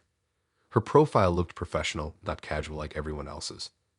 She had 3 photos, one in a suit it looked like a conference, one smiling with a coffee, and one outdoors with a caption that said, "Facts over feelings." It didn't scream dating app energy, but she looked confident and smart. Her bio said, "I work in data integrity. I don't believe in coincidences." I sent a message joking about her bio, asking if that meant she'd know if I lied about my height. She replied instantly and said she probably already did. That should have been my first warning. We talked for about a week before meeting. She wasn't flirty, not even slightly. It felt like talking to someone from work, quick, direct, and kind of formal. Still, she was interesting. She asked about my job, my family, even my internet habits. When I asked what she did for work, she said she worked behind the scenes in tech compliance. She said she couldn't talk much about it because of non-disclosure agreements, which was ironic since she mentioned that word more than once. Our first date was simple, a cafe in the city. She was dressed like she came from a meeting, all business casual and no nonsense. She didn't talk much about herself, but somehow made me talk more than usual. She had this way of asking questions that felt rehearsed, like she'd already guessed what my answers would be.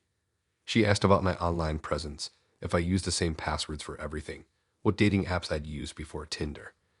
It sounded casual at the time, but the more I read it back in my head, the weirder it sounded. When we said goodbye, she shook my hand. Not hug, shook, and said she'd like to see me again, but under formal conditions. I laughed because I thought it was a joke. It wasn't. 2 days later, she texted me saying she wanted to meet again, but before we did, I'd have to sign something. I thought she was kidding, but she sent over a PDF. It was a non-disclosure agreement, a real one. It had her full name, a company header, and a section that said I wasn't allowed to share any details regarding discussions, interactions, or data shared between involved parties. I actually laughed out loud when I saw it because who brings an NDA into dating?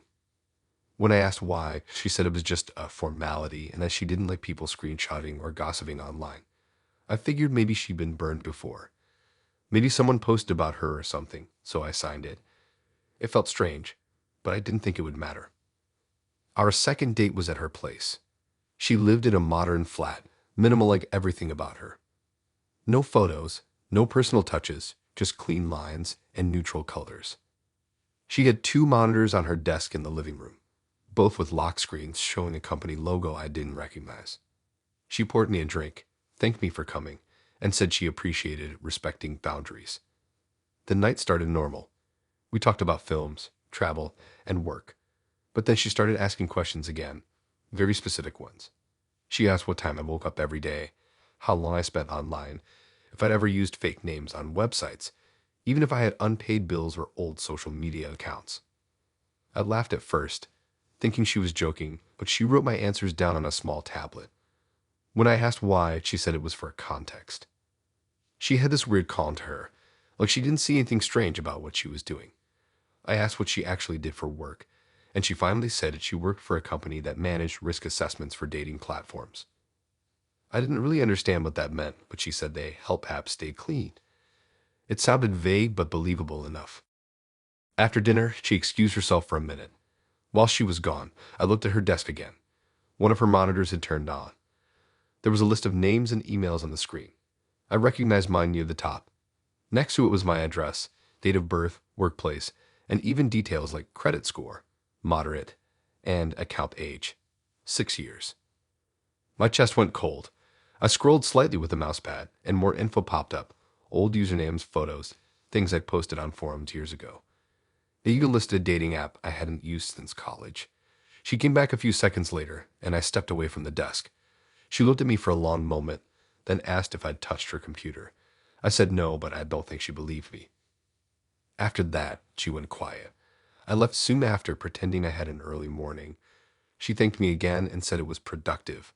That word didn't sit right. The next day, I tried to find her company online.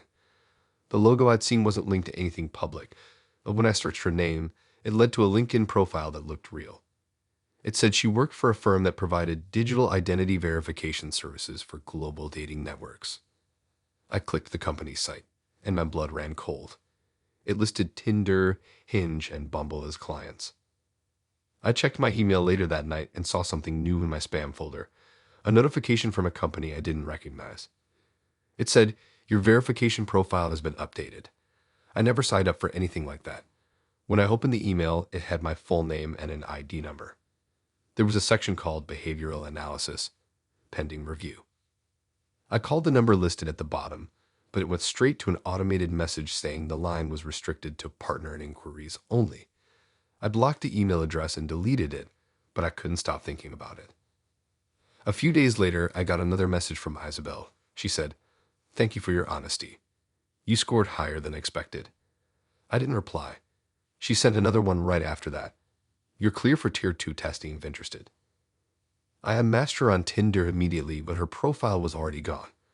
When I checked my settings, my account had been logged out.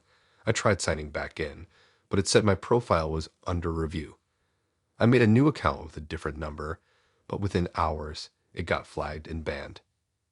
I started searching Reddit and forums, and there were threads from people talking about the same thing. Strange matches asking specific questions, dates that felt like interviews, NDAs before meeting. One post even mentioned a woman named Isabel. Someone said she was part of a hidden verification division used by dating apps to test user honesty and behavior under real-life conditions. It sounded insane, but I couldn't shake the thought that she'd been doing this for a while. Maybe hundreds of people, all feeding data into whatever program she worked for. Sometimes I still get random security emails asking me to confirm recent activity. They're always linked to dating platforms I haven't touched in months. I don't click them anymore. I just delete them and turn off my phone. But I know somewhere out there my data, every message, every swipe, every word I ever said to her, is still sitting on her screen. probably next to a note that says, "Subject completed Tier 1 successfully."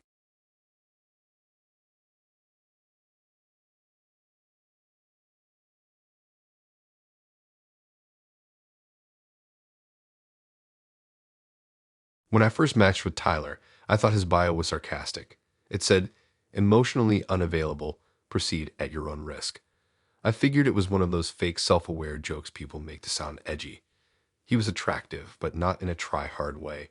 A few casual photos, messy hair, dimly lit room selfies. His messages were short but confident, never over the top. He had that kind of energy that makes you think he's been through a lot, but doesn't talk about it. He told me right away he didn't do serious relationships. I thought I was fine. I wasn't looking for anything too deep either, or at least that's what I told myself. He was funny, laid back, and had a way of talking that made things feel easy. Our conversations weren't deep, but they felt personal somehow. He asked about my day, my music, my family, but in a way that didn't seem invasive. When we met, he was the same, calm, charming, a bit detached. He joked about being emotionally broken, but he smiled when he said it. The first date was fine. We got drinks, walked around for a bit, and ended up sitting in his car listening to music. He didn't talk much about himself, but he listened a lot. It almost made me want to fill the silence for him, which I think he liked. Over the next few weeks, we kept seeing each other. He wasn't overly affectionate, but he was consistent. He'd text every few days, not too often, but just enough to keep me thinking about him. Every time I felt like he was pulling away, he'd pop up again with something small. A meme, a random message, something to pull me back in.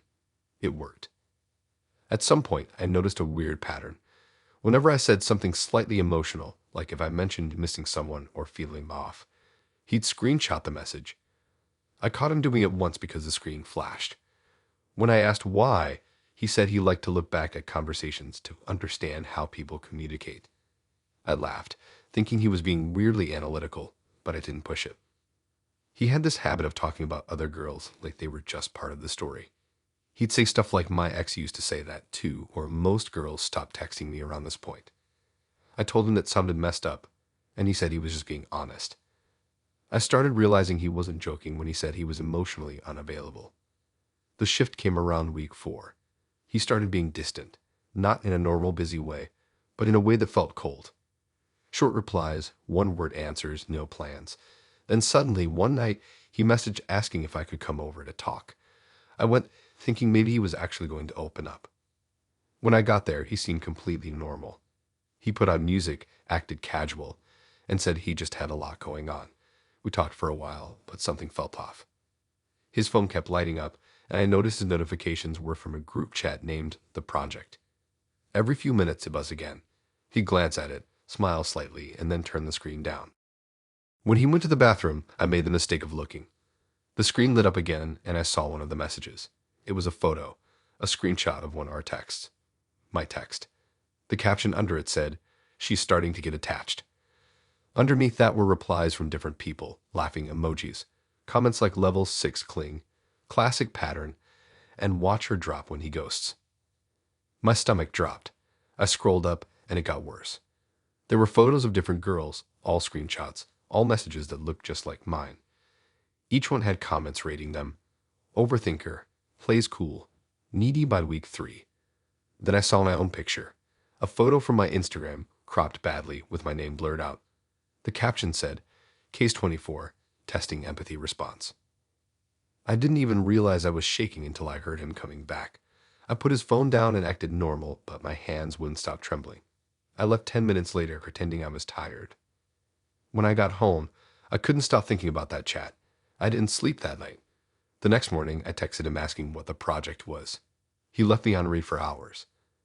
Then around noon, he replied saying it was just a thing between friends. I said I saw the messages, that I saw the screenshots, and I wanted to know why my name was in there. He replied instantly this time, "You weren't supposed to see that. It's nothing personal." I didn't respond. He kept texting after that. He said it was just data collection, that he and his friends tracked dating patterns to understand attachment types. He said they didn't use names, that it was anonymous. I told him he literally posted my photo.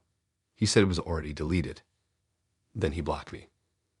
I tried searching his name online, but nothing came up. I even made a fake Tinder account to see if I could find him again. It took a few days, but I did. His profile was the same photos, same bio, same line about being emotionally unavailable. He just changed his name from Tyler to Ty. I reported the account, but a week later, another one popped up under a different name with the same pictures. A month later, I got a message from an unknown number. It was a photo of that same group chat. This time, the name had changed to Archive. Someone had screenshotted the messages again, but this time my photo was crossed out. The caption above it said, Case 24, completed. I blocked the number and deleted my Tinder account that same night, but sometimes I still get random follow requests on Instagram from accounts with no posts, just profile pictures of random landscapes. I never accept them, but one of them once liked one of my old photos, the same one Tyler had used in that chat. I've told myself he's probably moved on to someone else now, doing the same thing. But every time I get a notification late at night, I still half expect it to be another message from that same unknown number, another screenshot, another case file, another reminder that somewhere I was nothing more than Case 24, attachment confirmed.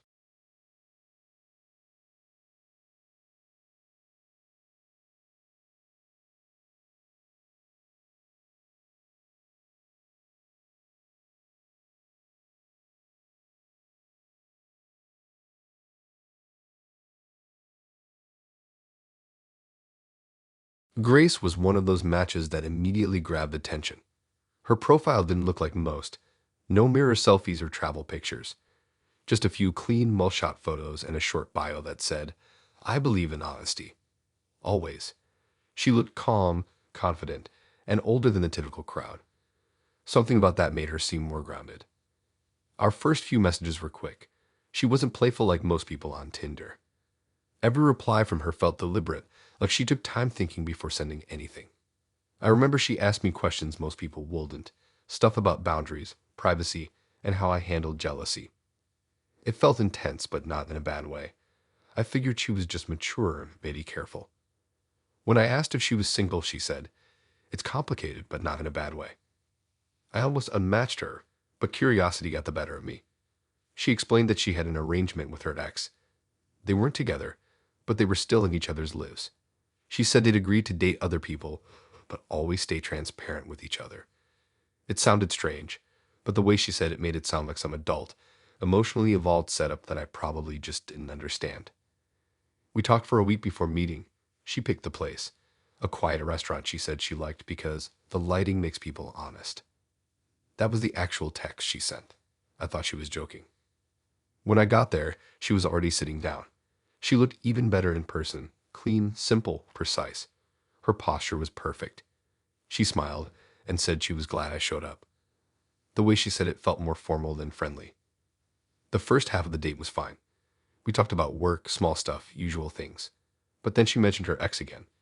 She said they'd been together for 5 years, and even though it didn't work romantically, they didn't want to lose the connection. She said they talk every night, go over their days, and share details about the people they date. She said it keeps them both accountable. I tried laughing it off, saying that sounded exhausting, but she didn't laugh. She said it's healthy when you build real trust. I tried to change the topic, but she kept circling back to him. How he was supportive, how he helped her become more aware. She said he was actually the one who encouraged her to go on Tinder again. The weird part was how casually she said it. Like she didn't see anything strange about telling another guy this mid-date. I thought she was oversharing until she paused, looked over my shoulder, and smiled. A man was standing near the entrance, scanning the room. Then he walked straight toward us. He was older than her by a few years, wearing a black jacket and carrying himself like someone who didn't want attention but expected it anyway. He came up to our table, nodded at her, and looked at me like I was something he was inspecting. She didn't look surprised. She just said, "This is him." I thought maybe she was joking again, but she wasn't. She introduced him as her ex, the one from the arrangement. She said he wanted to meet me. I remember laughing awkwardly, waiting for her to tell me it was some kind of weird prank, but he sat down across from me and didn't smile once. The air in that restaurant changed instantly. He didn't talk much at first, just watched me. Then he started asking questions, basic ones, but with this tone that made them sound like tests. What did I do for work? Where did I live? How many people had I dated from Tinder? He even asked if I saw long-term potential in Grace. I said we've only just met, so it was too soon to say. He nodded like he was grading me. Grace didn't stop him. She just sat there, calm, occasionally glancing at him like they were silently communicating. Every time I answered something, he'd write something on his phone. When I asked what he was doing, he said he was keeping notes. I asked why, and he said for her. I tried to keep my cool, but I was completely thrown off. It didn't feel like a date anymore. It felt like an interview. At one point, Grace turned to him and asked what he thought. He said something like, "He's open but reactive," and she nodded as if he confirmed something she already suspected. After about 15 minutes, I said I needed to go. Grace didn't stop me, but she said she'd message me later. Her ex thanked me for cooperating. That word still sticks with me. When I got home, I couldn't stop thinking about it. The whole thing felt surreal. I had accidentally walked into some therapy experiment. A few hours later, she messaged me saying she appreciated my composure. She said she and her ex were still processing the discussion. I didn't reply. 2 days later, I woke up to a notification that someone had tagged me in a private Facebook group post. I didn't recognize the group name, but when I opened it, it was full of long posts and photos about emotional case studies. It looked like a closed self-help community. In one post, someone had written about evaluating a potential connection for attachment safety. The description matched our date exactly. Same restaurant, same context. The comments under it were people discussing my supposed traits, like they'd been part of a workshop. One comment even said, "He handled triangulation better than the last one." I wasn't aimed directly, but someone had uploaded a blurry photo of me from behind, the same shirt I'd worn that night. I went back to Grace's profile, but it was gone. When I checked my messages, her entire conversation history had vanished too. I tried reporting the group, but it was private. A few hours later, it disappeared completely. That night, I got a text from an unknown number. It said, "Thank you for your participation. Grace and I have completed our evaluation. You handled projection well." I blocked it, deleted Tinder, and shut off my phone for the rest of the night. It's been months, but I still wonder what that was really about. Maybe they were part of some weird relationship coaching program, or maybe it was just two people feeding off control. Either way, I've avoided dating apps since. But sometimes I still think about how calm she looked when he walked in, like it wasn't unexpected at all, like I'd never been on a date. I'd been part of a test she'd already prepared for.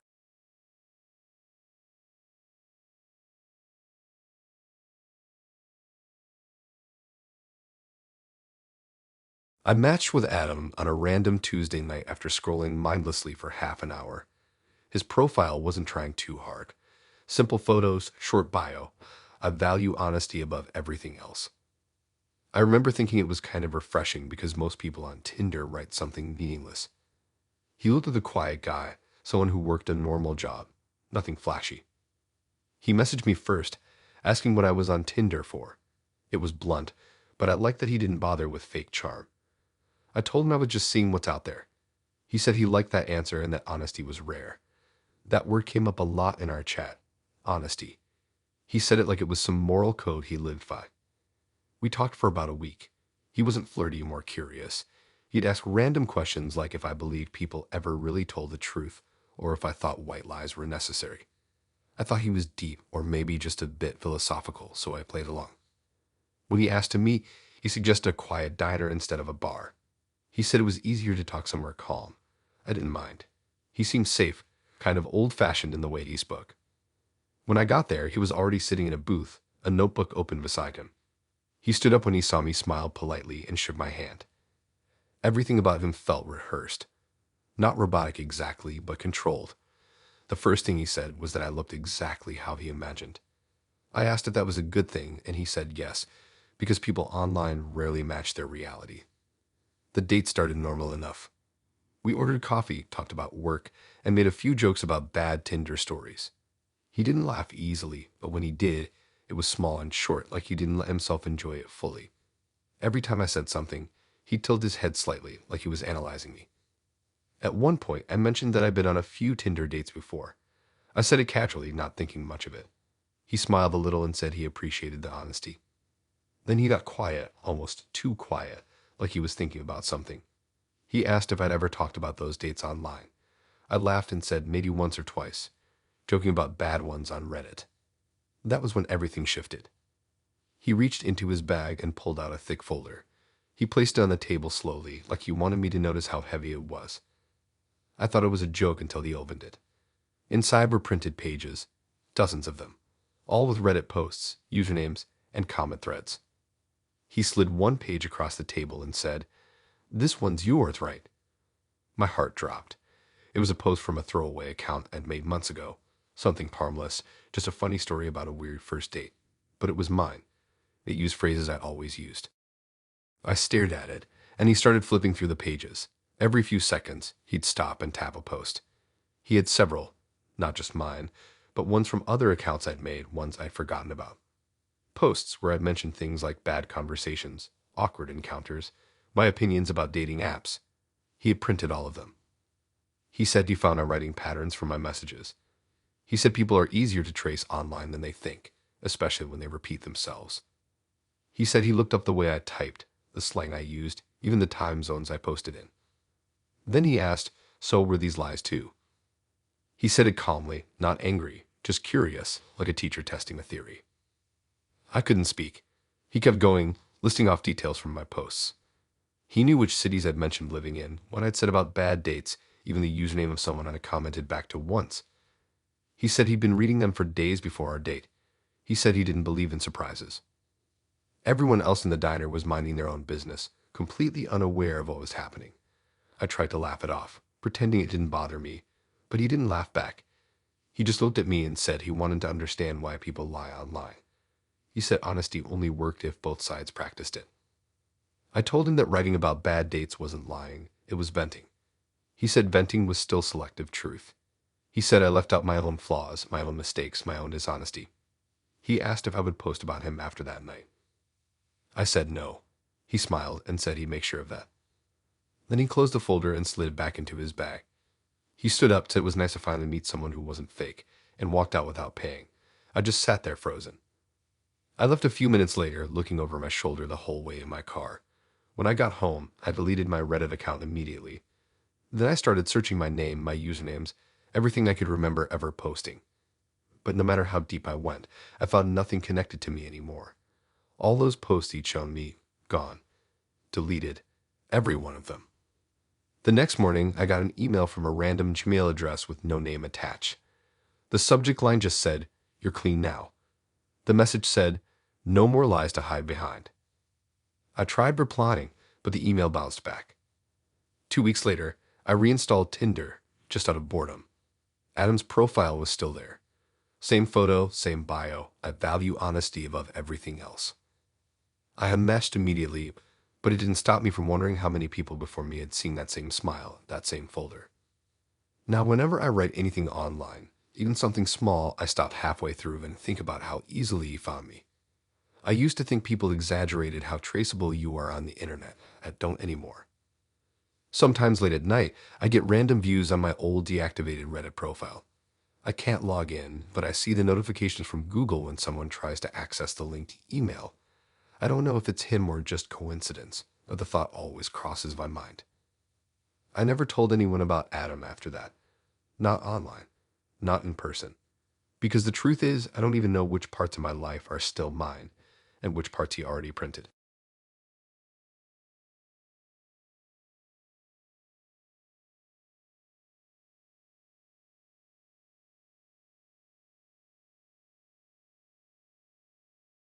When I matched with Matt, I thought he seemed funny. His profile wasn't full of gym pics or motivational quotes, just simple photos and a bio that said, "I recycle everything." I thought it was some eco-friendly joke. He had this relaxed vibe, the kind that made you think he didn't take life too seriously. Our first few messages were easy. He had a dry sense of humor, sarcastic but not mean. He liked talking about random stuff, bad movies, strange childhood memories, weird food combinations. He made me laugh, which honestly didn't happen much on Tinder. He brought up his exes early, but not in a bitter way. He'd joke about them, saying things like, "I don't waste good connections, I recycle them." I thought it was just his dark humor. When I asked what that meant, he said people were too quick to throw each other away. He said he liked patterns. The way he said it was strange, but sounded philosophical at the time. We started seeing each other after a couple of weeks. He was the kind of guy who made everything feel casual. No pressure, no big expectations. But he had this habit of observing everything.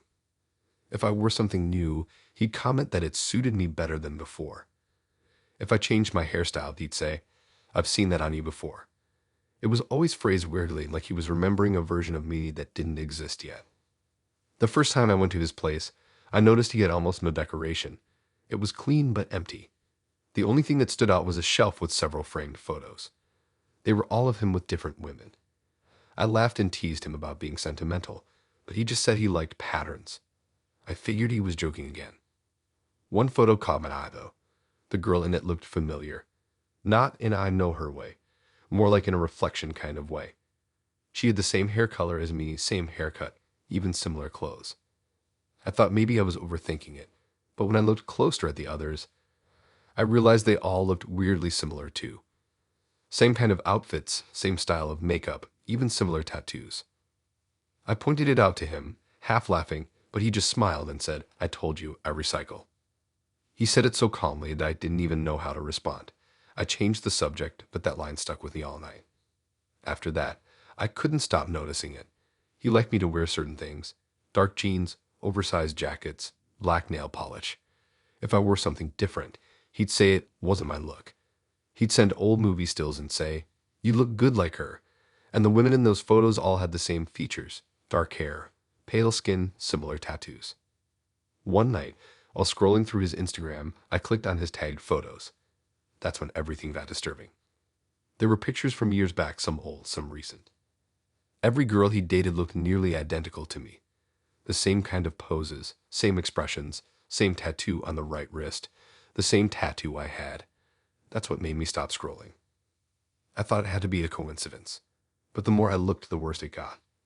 Different names, different timelines, but the same appearance over and over. Each girl like a slight variation of the same person. Some of the captions were strange too. The perfect version. Almost there. Finally complete. I felt sick. I scrolled faster, trying to figure out when it started, but his posts only went back about 5 years. 5 years of identical girls. I checked the comments, thinking maybe someone had noticed too, but most were from random accounts with no profile pictures. Some just had hearts or the recycling emoji. The next time I saw him, I tried to act normal, but it was hard. He kept watching me like he knew I'd seen something. At one point, he said I'd been quiet lately and asked if I'd been looking at his Instagram. I said no, and he smiled like he didn't believe me. Then he said, "You remind me the most of her." I asked who he meant, but he didn't answer. He just stood up and started looking through a drawer.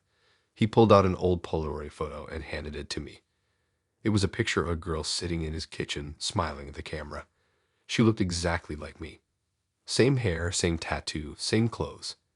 It was eerie, like looking at a photo of myself from a day that never happened. He said her name was Mia and that she used to live with him. Then he said she moved away. When I asked what that meant, he said she just left one day and never came back. After that, I stopped going to his place. I told him I was busy, but he didn't seem surprised. He'd still message me, always calm, saying things like, "I get it, patterns end sometimes." Then one night, he sent me a photo. It was a picture of a new girl, not me, but almost. Same hair, same style, even the same wrist tattoo. The caption just said, "Starting over." I didn't reply. I blocked him everywhere. Instagram, Tinder, everything. But a few days later, I got a follow request from a new account with no posts. The username was just numbers. The profile picture was a photo of my tattoo. I reported it, deleted my social media, and even changed my number. It's been months now, but I still get random accounts following me that look like copies of his old ones. Always private, always with a single follower, him. Sometimes I wonder if those other girls knew about each other, or if maybe some of them never actually left. When I think about that shelf in his apartment, all those framed photos, I remember how he said he liked patterns. I used to think he meant habits or routines, but now I think he meant people. And if I'm being honest, what scares me the most isn't that I look like the others. It's that somewhere out there, there's probably another girl now, someone who looks exactly like me, sitting across from him, hearing the same jokes about recycling, and thinking he's just being funny.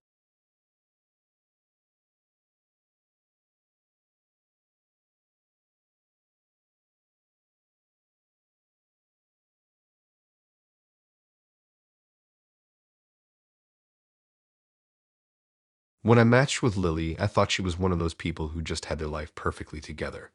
Her profile was spotless, professional photos, clean captions, no random quotes or messy bios. It almost looked too polished, but I figured she was just someone who took dating seriously. Her bio said, "I like people who mean what they say." That line stuck out because it sounded like something from a job listing, not a dating profile. She messaged first. That was rare. She said she liked that my profile wasn't too curated. I remember laughing at that because hers looked like it had been designed by a PR team. She asked straightforward questions, nothing flirty, just structured. Things like what I did for work, how long I'd been using Tinder, and what I thought about online dating. I thought she was just being curious, but looking back, it felt more like a survey than a conversation. Our first date was at a quiet restaurant she picked. She said she liked places that weren't chaotic. She didn't laugh much, didn't interrupt, and never looked nervous. She sat across from me like she was evaluating my answers to questions only she understood. I tried joking a few times to lighten the mood, and she'd smile, but it felt delayed, like she had to decide if it was appropriate first. The whole thing had this weird rhythm. Every question she asked seemed too specific. She wanted to know if I'd ever been reported on a dating app. She asked if I'd ever ghosted someone, if I'd ever lied about my age or job, if I thought people exaggerated online. She even asked if I ever felt watched while using dating apps. I thought it was an odd question, but I said no. By the end of the night, she thanked me for being genuine. No one had ever said that to me like it was an assessment. We kept talking after that, but she was always formal. Every message sounded like it had been proofread. No emojis, no slang, no randomness. Once I texted her something dumb like, "What are you doing?" and she replied with, "Finishing up some reviews." I figured she worked in tech or HR or something corporate. On our second date, she said she wanted to see how people behave in familiar environments. I asked what she meant, and she said she preferred meeting people in their local area, not hers. She suggested we go to a bar near my apartment. I didn't think much of it. When we got there, she took note of everything. I mean, literally, she'd look around, observe people, notice who was sitting where, what music was playing. It felt like being with someone who couldn't stop analyzing. Every question she asked sounded loaded. She asked what I thought of the servers, if I thought people in bars were more authentic, and what I noticed about others on first impressions.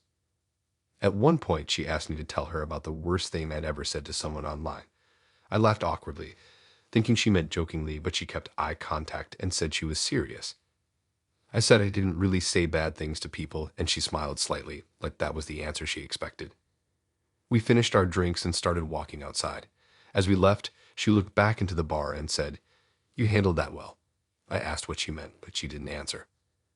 The next day, she texted me thanking me for my cooperation. That word immediately made me uneasy.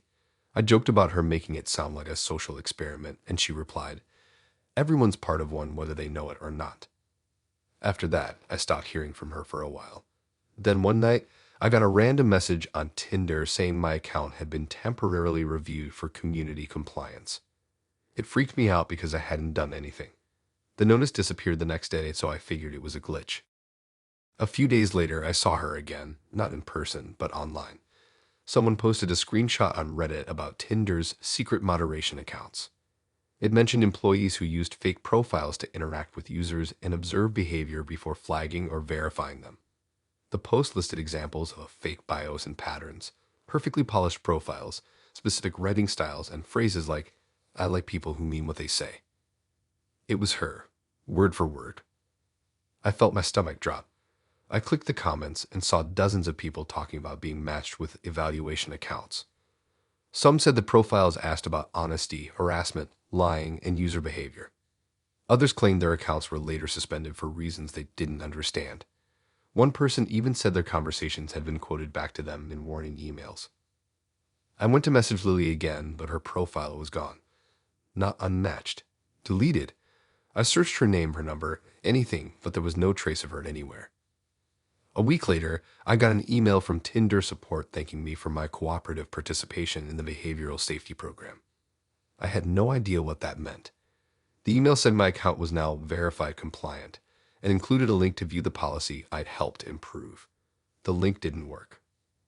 After that, weird things started happening on my app. Some of my matches disappeared overnight. Conversations I'd had were gone completely, as if they'd never existed. I reached out to customer support, but they said they couldn't find any record of missing messages. I even deleted and re-downloaded the app, but the glitches kept happening. One night, while scrolling through my new matches, I got a message from someone whose profile photo was blank. Just a gray silhouette. The message said, "You did well last time." I tried tapping the chat, but the profile disappeared instantly. The next day, I got another email from Tinder. It said, "Your participation helped us identify inappropriate interactions. Thank you for supporting community safety." It didn't say what I'd done or who I'd interacted with. Just a small line at the bottom that read, "Certain data may be retained for training purposes." That's when I realized she wasn't just someone from a moderation team.